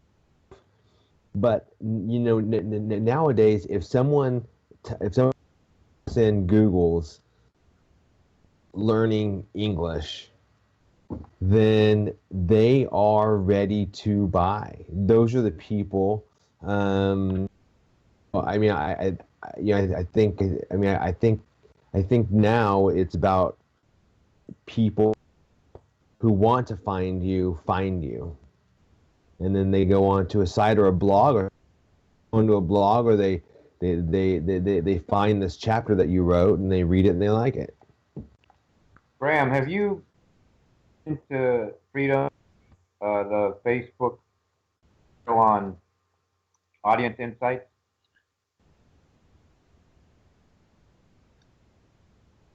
No, I Yeah, haven't. I Audience that's the next one I'm insights. going to look Okay, into, what's. because that's the one that really makes it for everybody. It's finding the right interest the people with the right interests and marketing to them, and tells you how to use audience. Look, I'll tell you what I'm finding. What I'm finding right now is that there are people who have built up huge interests online. But once again, it's the intelligence attitude problem that I have. I've just created a new disorder, intelligence attitude problem. There we go. IEP. IAP. My IAP. Yeah. My my personal. Just make that no. My personal IAP is that it seems like these people are just monkeys throwing peanuts to other monkeys. Um, and I don't want to be involved in that. And the quality of what they produce is laughable, in my opinion. And What does that? I don't want to be involved. What does that got to I, do I with don't. I don't audience want to be a insight part of that. research? I don't know. I've forgotten what IAP is already. What's that? My IAP is obviously The thing is, against that. you can Oh, fuck knows what's going on. you can research people's interests. And you can say they must have a PhD. I will only market to people with PhDs and with teaching credentials. You that's what the audience insight tool is. Is you market as as precisely as you want, and then you go from there. And it's like, what's the you get? You either broaden it or you change focus or whatever. And that's what I'm going to do because I'm going to go into the autoimmune uh, market, cater to people that look up, celiac disease and Hashimoto's disease and all these different things, fibromyalgia, on Facebook. The groups that are there to try and get some insights that yes, they all know they need to exercise, and that's where the market isn't tapped in completely. They would rather, I know they would go to a trainer that is knowledgeable in those aspects because they don't want to go to some train. They don't want to go to some trainer that's going to irritate their bowels. Who would want to? Did anybody look? I mean, the basic level is terrible. Did anybody look at the advert that I posted up on the Facebook page, which was about the webinar, the big international webinar that someone was doing? I posted up the advert for it, and made a comment about it. It was about a month ago, on our Facebook page, and welcome. They're going to do an Oh yeah, English yeah. language webinar for you. Come and join us and be part of the happy crew as we work through this together. Fuck me. I mean, that's the cutting edge, right? I mean, dead already, right? Um, frightening. It's frightening, and people love that. And if you fucking think that I'm doing that, right? You know, if you know, my fart has more energy than a whole conference of those I people. still don't know who you're So, marketing to then. so I just, because maybe I don't know who I'm marketing to then, either. I mean, I've said teachers and students who want to develop their skills. Maybe I don't. Maybe I should just take a complete U-turn and go and sell bicycle parts or something. I don't. I don't know. Maybe I should paint abstract pictures of clouds, which are kind of abstract anyway. Be weird. Okay. Yeah, No, Um, I think Graham, anyways, I know I sound I like don't know. a broken record player, and I value your friendship. I think you're a great guy, and we've had plenty of hours and hours of discussion. I just feel you're so judgmental with your consumer base that you eliminate your base because they're just not as intelligent as you would like them to be.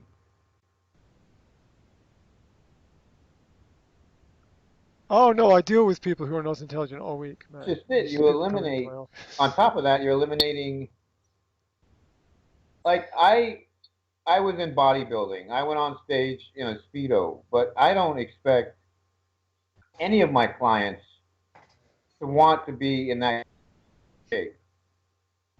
You know, it's if somebody that needs to lose 100 pounds loses 5 and they're happy, I'm happy. I'm not. You're still fat and out of shape. You know, it's like whatever they can do. You know, and I have my standard of fitness, but it doesn't play into what they want and what they're capable of. And if they want to do more, encouraging, and I'm going to recommend that, yeah, they lose 100 pounds, but if they lose 5 and they're coming in, because I have people who train with me for years that still need to lose a good 50 pounds, but their endurance is better, their muscle tone's better, their energy's better, they have less aches and pains. They still need to lose 50 pounds, but they're consistent with the level of fitness that they're pursuing. And if that's my audience, that's my audience. And really, that's most of my audience because a lot of those people hate going to public gyms. They'd rather come to a small place like mine. You know, and I do have my, Rudy's crew in the morning that you guys see that, you know, are lifting heavy. Some of those ladies still have to lose more weight, but your audience is your audience. I mean, I'm not asking Johnny to gang up on you with me, but I mean, John, care what if people are smart or dumb or whatever, as long as they're investing with you. Yeah, exactly. Yeah, not yeah. The yeah. Well, for me, them thinking they're too smart is actually a deterrent. Um, but Graham, kind of what I just heard you say was that you see unintelligent people there all week long as your clients. I mean that's not really an empowering way to look at your clientele. What I mean by that is that I see people who I am working very, very hard with to help them improve. And I put in place a series of Mm. tasks and responsibilities for them to do, which they don't completely fulfill and yet expect to see improvements that they can't have unless they do I have the same exactly thing. what I tell them to do. That in my opinion is a non-intelligent response to the situation. Now, also, I have to be more intelligent than my clients in some areas to be able to help them. That is just a natural given. I'm not saying I'm more intelligent in all areas, but in terms of organization, language knowledge, education, and in the area of education, I am more knowledgeable. So the same way that somebody comes into my office who can, I don't know, some of them fix cars, some of them build houses. They're much more knowledgeable in other areas. So intelligence is relative to the area of your expertise or your experience. Um, Now, when I say that other people are not so intelligent, I'm fucking honest about that. You saw the video that I posted. That was not an intelligent way to present, come to a webinar. Um, the other things that I've seen online are teachers really happy about something that it looks like a 5-year-old has produced. I'm sorry, that's not intelligence. Somebody has to set a standard. Somebody has to stand up for people. You can't just walk around thinking everyone's got a brain in their head. Look out the windows, nothing but zombies walking up and down, staring at their mobile phones everywhere. I mean, it's pretty freakish sometimes. So, look, I'm not saying that I'm more intelligent than other people, but I am saying, look around, look around. It's pretty freaky. Okay, so so the there's there's relative intelligence in that sense, and there's people who come into my I have meetings with people all the time who are not exactly sure what they want, and I'm not going to take advantage of them. I'm going to sit down with them and tell them that they need a long-term strategy, to help them with. And if language is going to be part of that, that's great. Like I did with people this week. So I spend all my time working with people who have problems in their life that need help. And I think as a result, in some areas, they expect me to be better than them because I need to be better than them to help them. And that's what I mean by intelligent. But you just seem like you are disgusted with your consumer base or your potential consumer base and your peers, or what they're willing. I'm not disgusted. I'm not disgusted. I'm disappointed. There's a slight difference between the two. But unhappy, definitely. Disgusted, no. Disappointed, yes. Because they're passing this off as intelligence.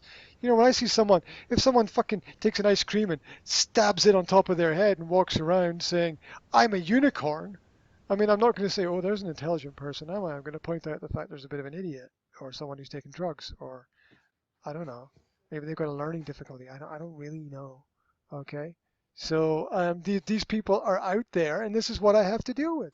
I think I This is think what I have I to deal still with. think you've got way too high a standard Um, to cater as an entrepreneur to cater to any market. I just think you're truly challenging yourself. It's like what I was saying. It's like, yeah, I train a lot of people in shape, and now even in this autoimmune thing, they're like, yes, I have this and I have that. I'm like, well, are you eating dairy? Well, yeah. Didn't your doctor say not to eat it? Well, yeah. Don't you think you feel better without dairy? Like, probably, but I still have to have my cheese. Okay, I can look at them as idiots. Why do I want to train this person if they're going to keep eating cheese, complain that they have irritable? But it's not my place to judge them. It's my place to help them. So I will help them with what I can, what they've hired me to do. And if they're saying, I'm still not losing weight, I'm like, it's because you haven't given up the cheese. That's all. And it's like, I don't care if they're smart or stupid, or if they're intelligent, or they're in denial, or whatever. It doesn't matter. It's not my place to judge them. It's my place to enjoy working with them in the way that I work with them. And when they do feel like I'm not doing my job or why are they frustrated, I'm very confident in telling them it's because you're still eating your cheese and it's too many calories and you're not doing the things you're supposed to outside of the gym, you know? And most of my clients are, I deal with special needs. That's my specialty, you know? And I just feel like you put too much, you put too high a standard on your your clientele. It's like, well, yeah, they don't have the standard, they don't meet your standard of performance that you put on yourself. But that shouldn't have to translate to you wanting to sell them your teaching, whether it's a peer-to-peer teaching or it's an academic teaching. I'm just saying you're shooting yourself in the foot or putting yourself in a corner, whatever way you want to say it, by having that type of thinking process when you're dealing with your potential consumers or your and I understand your peer-to-peer consumer because it's like we're all, don't you give a shit, it's like let's have a higher standard of education. I get that, but I'm in the same business too. It's like it gets to be about ethics with me, and I think in Johnny's area too. It's like, am I going to sell people this dream of weight loss or this dream of retiring a multi-billionaire? you know, no, it's like we're not going to do that. We're going to try and be as realistic as possible. But well, yeah, we're competing against people who say, "Come join our gym, and I'll guarantee you're going to be 30 pounds lighter and 20 times happier in 2 months." I'm competing against that. And it's fine. That's part of my peer group that I'm competing against. Fine. It's like that's not the person that I'm going to try and teach a proper bedside manner to. Or if they're like, "Well, yeah, I want to learn," well, I'll still teach them, but I think you gotta let that just teach. And if somebody doesn't meet your standard, it's got nothing to do with you teaching them something that's going to be helpful to them. If you think the other teachers are stupid, the other conferences are stupid, somebody's not as intelligent, yes, they're not up to your standard, but give them something to elevate towards that standard. That's just my opinion. I just feel that's how I approach it. Yeah, how would I give them something to elevate? I mean, look, no. Well, you're describing what I've But already see, been you're doing. judgmental. That doesn't You're work. judgmental, like you're You see? frustrated because they're still haven't achieved it. They're not intelligent. I don't ever say my clients are lazy and fat. I don't look at them that way.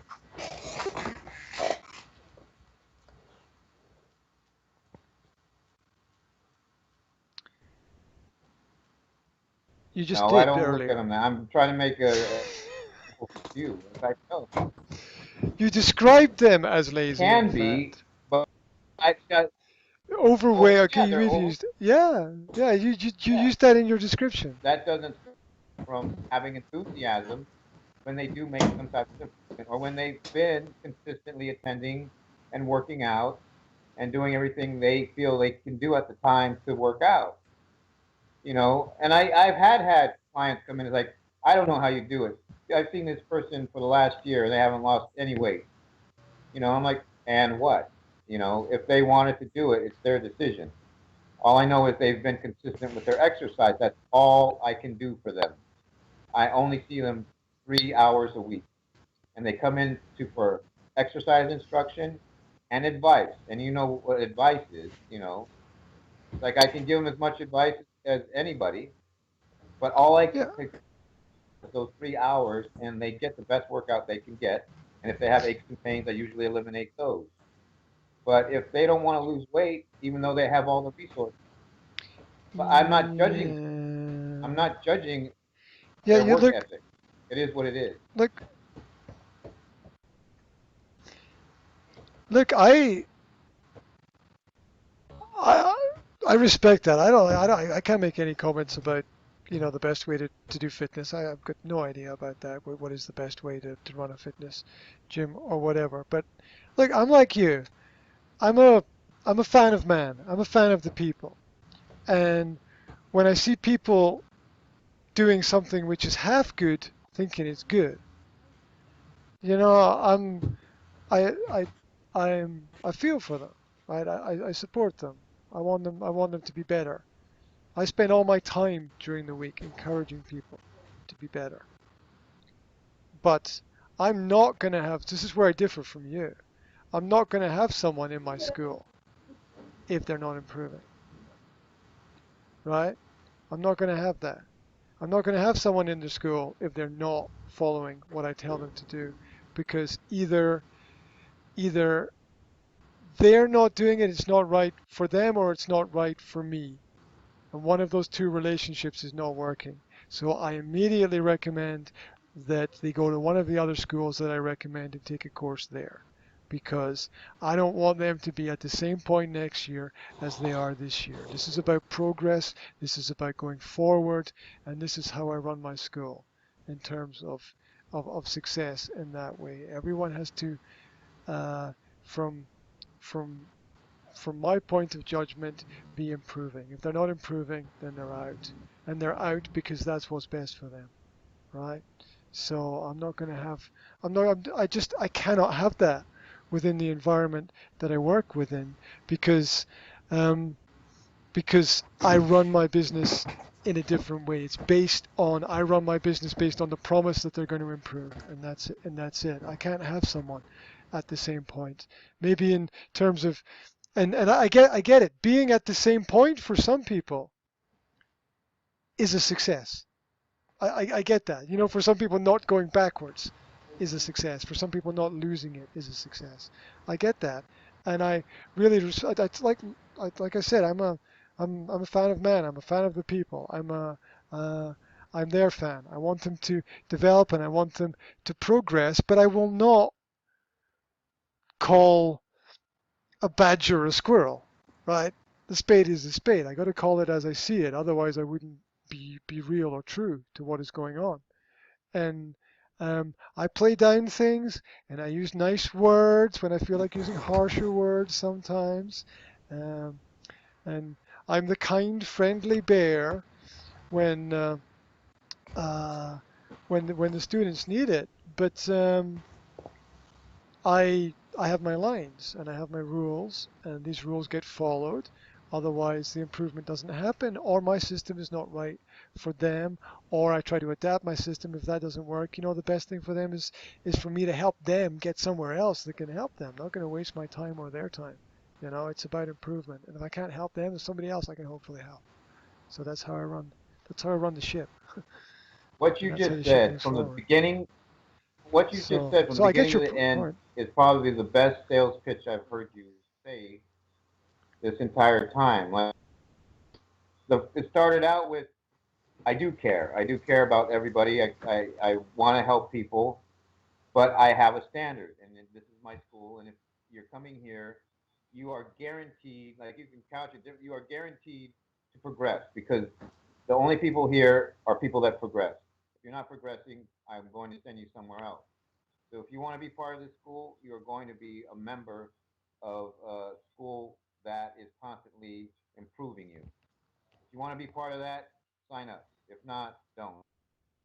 That's a very compelling sales pitch right there. You started out with you do care. That is part of your why. That's part of your golden circle, your core belief. And that's fine. As far as what you were saying in regards to my business versus yours, well, yeah, there's a certain amount of fitness is a where you can get to a point where I'm maintaining a certain level of fitness. I've gone to the doctor. The doctor says, "Oh, my cholesterol, blood pressure, everything's okay." You know, there are people like I've told them, if you don't do something, you're going to have a stroke, and that's on you. You know, so you got to step up.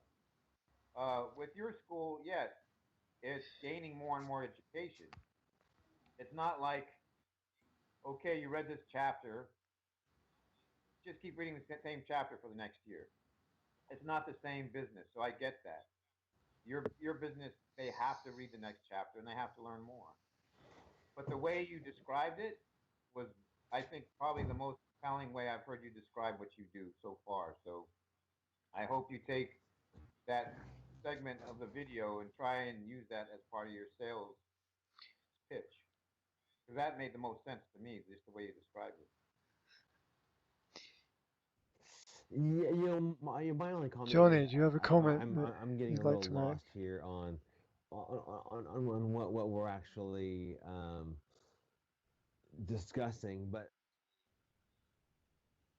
We're way we're but we're way but off wherever we're I want to get supposed to back to be. your online school. Well, Okay, so what Rudy just pointed out is that you are committed to your students. So I say start building your online school site and keep perfecting it. Keep perfecting it every day, every night, and and until it finds a groove, or if it gets off track, you're fixing it. If you know, I mean, I think, I don't know where you are in your plan going up January 1st, um, but I I think you go for it. I don't think you have anything to lose by by you know by just getting the site, getting whoever you can on there, whether they pay or whether it's an added value to the existing people, and you're obviously passionate about it, and I say that's what you do. I say go for it too, but that, like I said, that description of your, I mean, that basically was your golden circle. You started out with your why, and then you went in the how. I think that's going to resonate with a certain type of person that you want. Like, I am going to be challenged. I want to be challenged, and he's guaranteeing me success. So I will accept the challenge, and you're going to cater to those people that you want to cater to. You know, so I think the strength of some of what you said is something you should use in your sales pitch. Yeah, and I'll say too. I mean, let's use Ryan Lee's site. He's collecting $20 a month from all these people, or 30 quid a month from all these people, whatever. And he really, I mean, I mean, he doesn't really care if you use it or not. You're paying and you're there. I mean, obviously he cares if his content's not good and you stop paying because of it. But I mean, I don't know. I think that that's way to look at it is, what's important to you is that your content's good and that people are paying and you Yeah, have I people. mean that you're providing as good a quality. Like he doesn't know who's using it or not, aside from as much as he denies saying all the guru stuff is bullshit, all the upsells, all they care about is all that stuff. I don't do that. That's bullshit. That's what he's doing. Freedym's a low barrier offer. Then his one email a day thing was a product. His mastermind things he's still offering. He's still upselling. He's just doing it in a very subtle way. Um, but the thing is, his low barrier offer, which is freedym.com, it's a high quality site. It's really got some valuable information. And he's saying it's not a pitch fest. Well, most of the time. But a lot of the people that do there have their own products that, yeah, I've looked into Brian Grasso stuff and things like that. And the reason a lot they're doing it, Dan Meredith and his stuff, the reason they're doing it is because, yeah, it's an entry segue into a consumer base that buys Brian Lee stuff. Hopefully they buy stuff from all these people. So as much as they want to couch it as, you know, we're just trying to help each other out, they're all still trying to make a buck. And it's fine. It's a free enterprise system. But it's true. It's like whether you use the stuff or not, it doesn't matter to him. It's a low barrier. And if you start to use it, all he really wants is for you to buy his more expensive stuff. But as you go up the ladder, it's because you are using it and you are becoming more successful and you can now afford his stuff. It's because you're making more money in general. So it's not all fake. He's trying to offer something of value, but even his low, like I said, even his low barrier offer has value. But as far as I know, it's without judgment. I'd say just what Johnny was saying. Continue to deliver your content as well as you can. Keep your standards, but if you're catering to people that you don't feel have any intelligence, I don't think that should matter. You know, if they buy it and you have a standard they need to be at once, okay, you've bought this. Now that you've bought it, I expect you to do A, B, and C. And if you don't get to C, I will cancel you. No refund. You put out your product, and if you are so determined to only have intelligent people follow through, then that's what you do. It's like if you don't complete your lessons by this date, you're expelled or suspended, and you have to retake it, and it's going to cost you whatever. You know, it's fine. I think you should be really firm. I think you should standard, but I just don't feel it's productive for you to judge other people's level of intelligence. I think it just frustrates you. It always sounds like it frustrates you to me.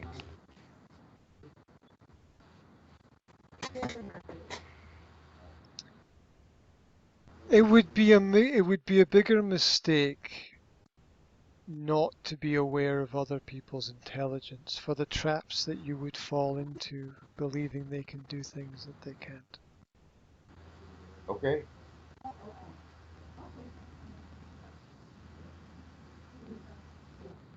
You have to make some kind of value judgment about people. Don't make it at the beginning. and maybe it's not even right to make it at the end, but you have to at some point in time make some value judgment about the intellectual capacities of people you're working with if what you're Well, I think doing is that's an intellectually based business. no. I I'm think not it's no. selling It's the truth with anything. toothpaste Like with here. mine, and I've gone over this. I don't allow everybody to do my 5 to 7 o'clock hours. That's for my serious clients. I have clients that just want to maintain. They want to socialize a little bit. They want to be consistent with exercise. Fine. From 7 to 11, they can come in and do a moderate intensity routine that isn't going to challenge them to improve much beyond where they're at the moment. Fine. They're still exercising, but they're not getting invited to the 5 a.m. to 7 a.m. group because they haven't gotten there. Now, it's the same with you. It's like I was saying, if they haven't completed the first course, they're not invited to the second course. But just like you're saying, you don't know how intelligent or committed they're going to be until they finish that first course. So I think it would just work if you approached everybody at that same level and said, this is my course, these are my standards, and not worry about how intelligent anybody is until the time comes, just like you said. If they didn't complete, like, through the first course free, if they didn't get through the first course free, then who cares if they're smart or not? It's just they didn't. That's not your concern. Your concern is the paying customers that are smart, that through jump through all your hoops to get to where they need to be. But you don't, again, it's like what you were saying. You don't know that until you do those low barrier offers, whether they're paid or not. So I just think you should approach everybody pretty much on the same level field and just see who comes. Some people are going to not be intelligent but be really hard workers who attend every Q&A that you put online and acquire the intelligence that they don't have yet. So just what we're saying, do the process. I just feel you waste energy when you get frustrated with the intelligence people have.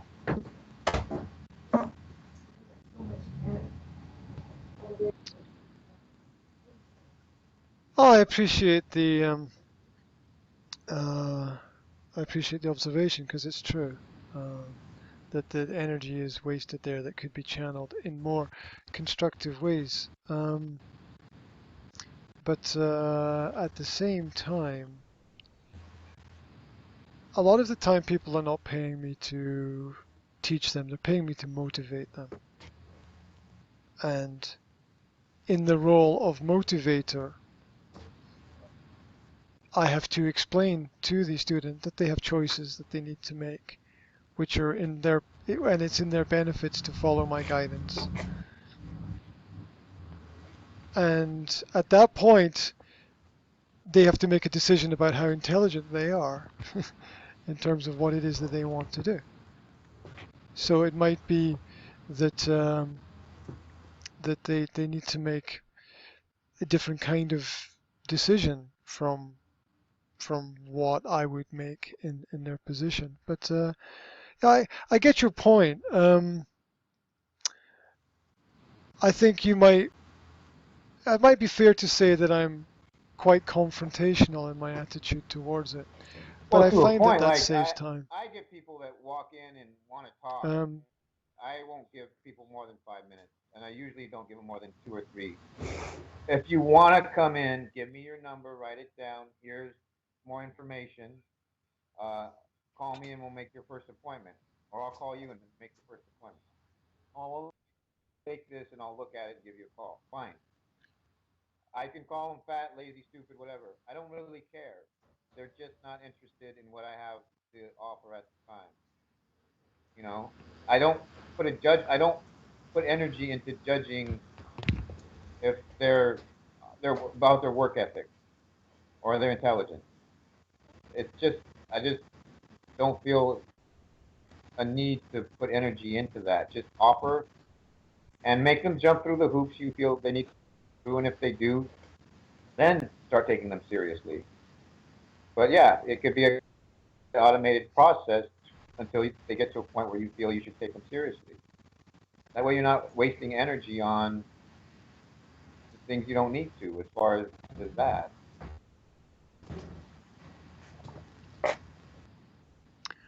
I'm not judging intelligence. I'm Whatever judging way you want to capacity. get to the point where you're not wasting energy in frustration.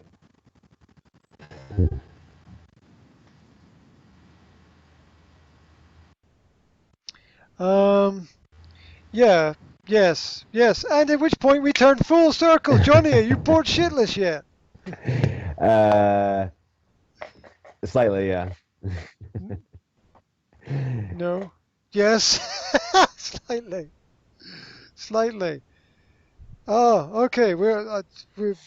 I apologize. I apologize for No, it's okay. As for long as it's dragging the dead helpful to bodies you, behind and the. I know Rudy's working hard to uh, send home a point, and so I'm more than happy. And see, here's the thing, I I can't during that heated debate, I could not stop you and say, okay, wait a minute, I gotta go. See you guys later. Yeah, you could have. No. Oh, because that's So the you whole would, reason we had that so you long wouldn't leave. We conversation we was were trying to, to see at so which you wouldn't point you leave. drop out. You could always do this. Do this. Like I Okay, gotta okay, get okay. off. Just We do just that. Like I gotta we go because you're boring me, and I got better things to do.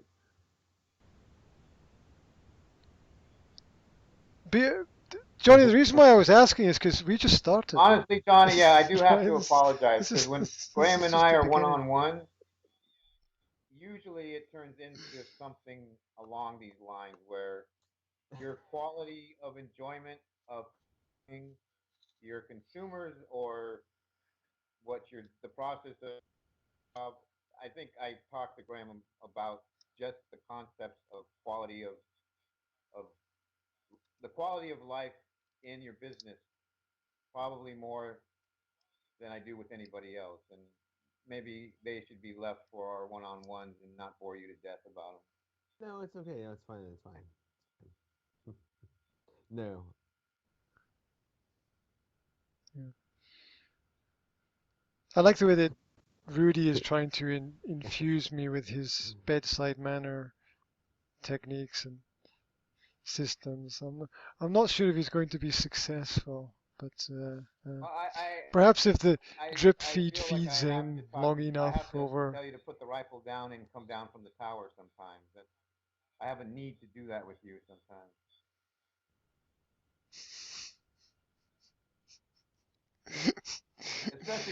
No, Especially with but that taxi Dad, driver haircut you got right Dad. now, the Robert De Niro. You looking at me?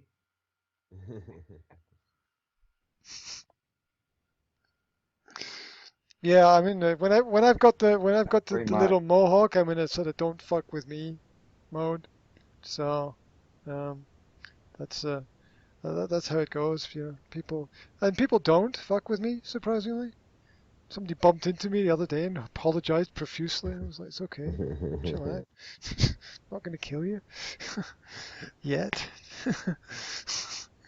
All right. Hey, I gotta go. I Anyway, gotta go pick up my girls. let's conclude things. I'm just letting you know. If, if Johnny can just Yeah, I stop was teaching. talking for 1 second, Yeah, it's okay. I was teaching. I just want to let you guys know. Oh, no! We get to start a whole new conversation with Graham and get him fired up. And you stay on it, and you can't interrupt, and you can't leave without saying goodbye. Oh man. Yeah. Your family can starve. We don't care about them. Okay, gents. So Um, okay, uh, let's not define this week, but let's make progress this week so that next week we're not talking um, in objectives, what we want to do, but what we've done for the week and how we're progressing. Okay, this is what I'm going to post for me. I want a new landing page for my gym, a simple landing page with a low barrier offer. I want a website for the fitness practitioner certification. So two website pages done. One advertisement on a 21-day challenge, and at least one live Facebook broadcast to either of my groups. Those are the four things that I must get done by Okay. next Tuesday, and I will list those on on our webpage or the chat, whatever works best today. So it's on record. Okay, good for me. It's to go live the SDS next Tuesday, the 1st. Awesome, awesome. Graham. Yeah. Wear a mask and scare as many people as possible. No. Oh, sorry, business-orientated tasks. Right. Everything that's not a main focus of the daily running of the business will be to build the online site.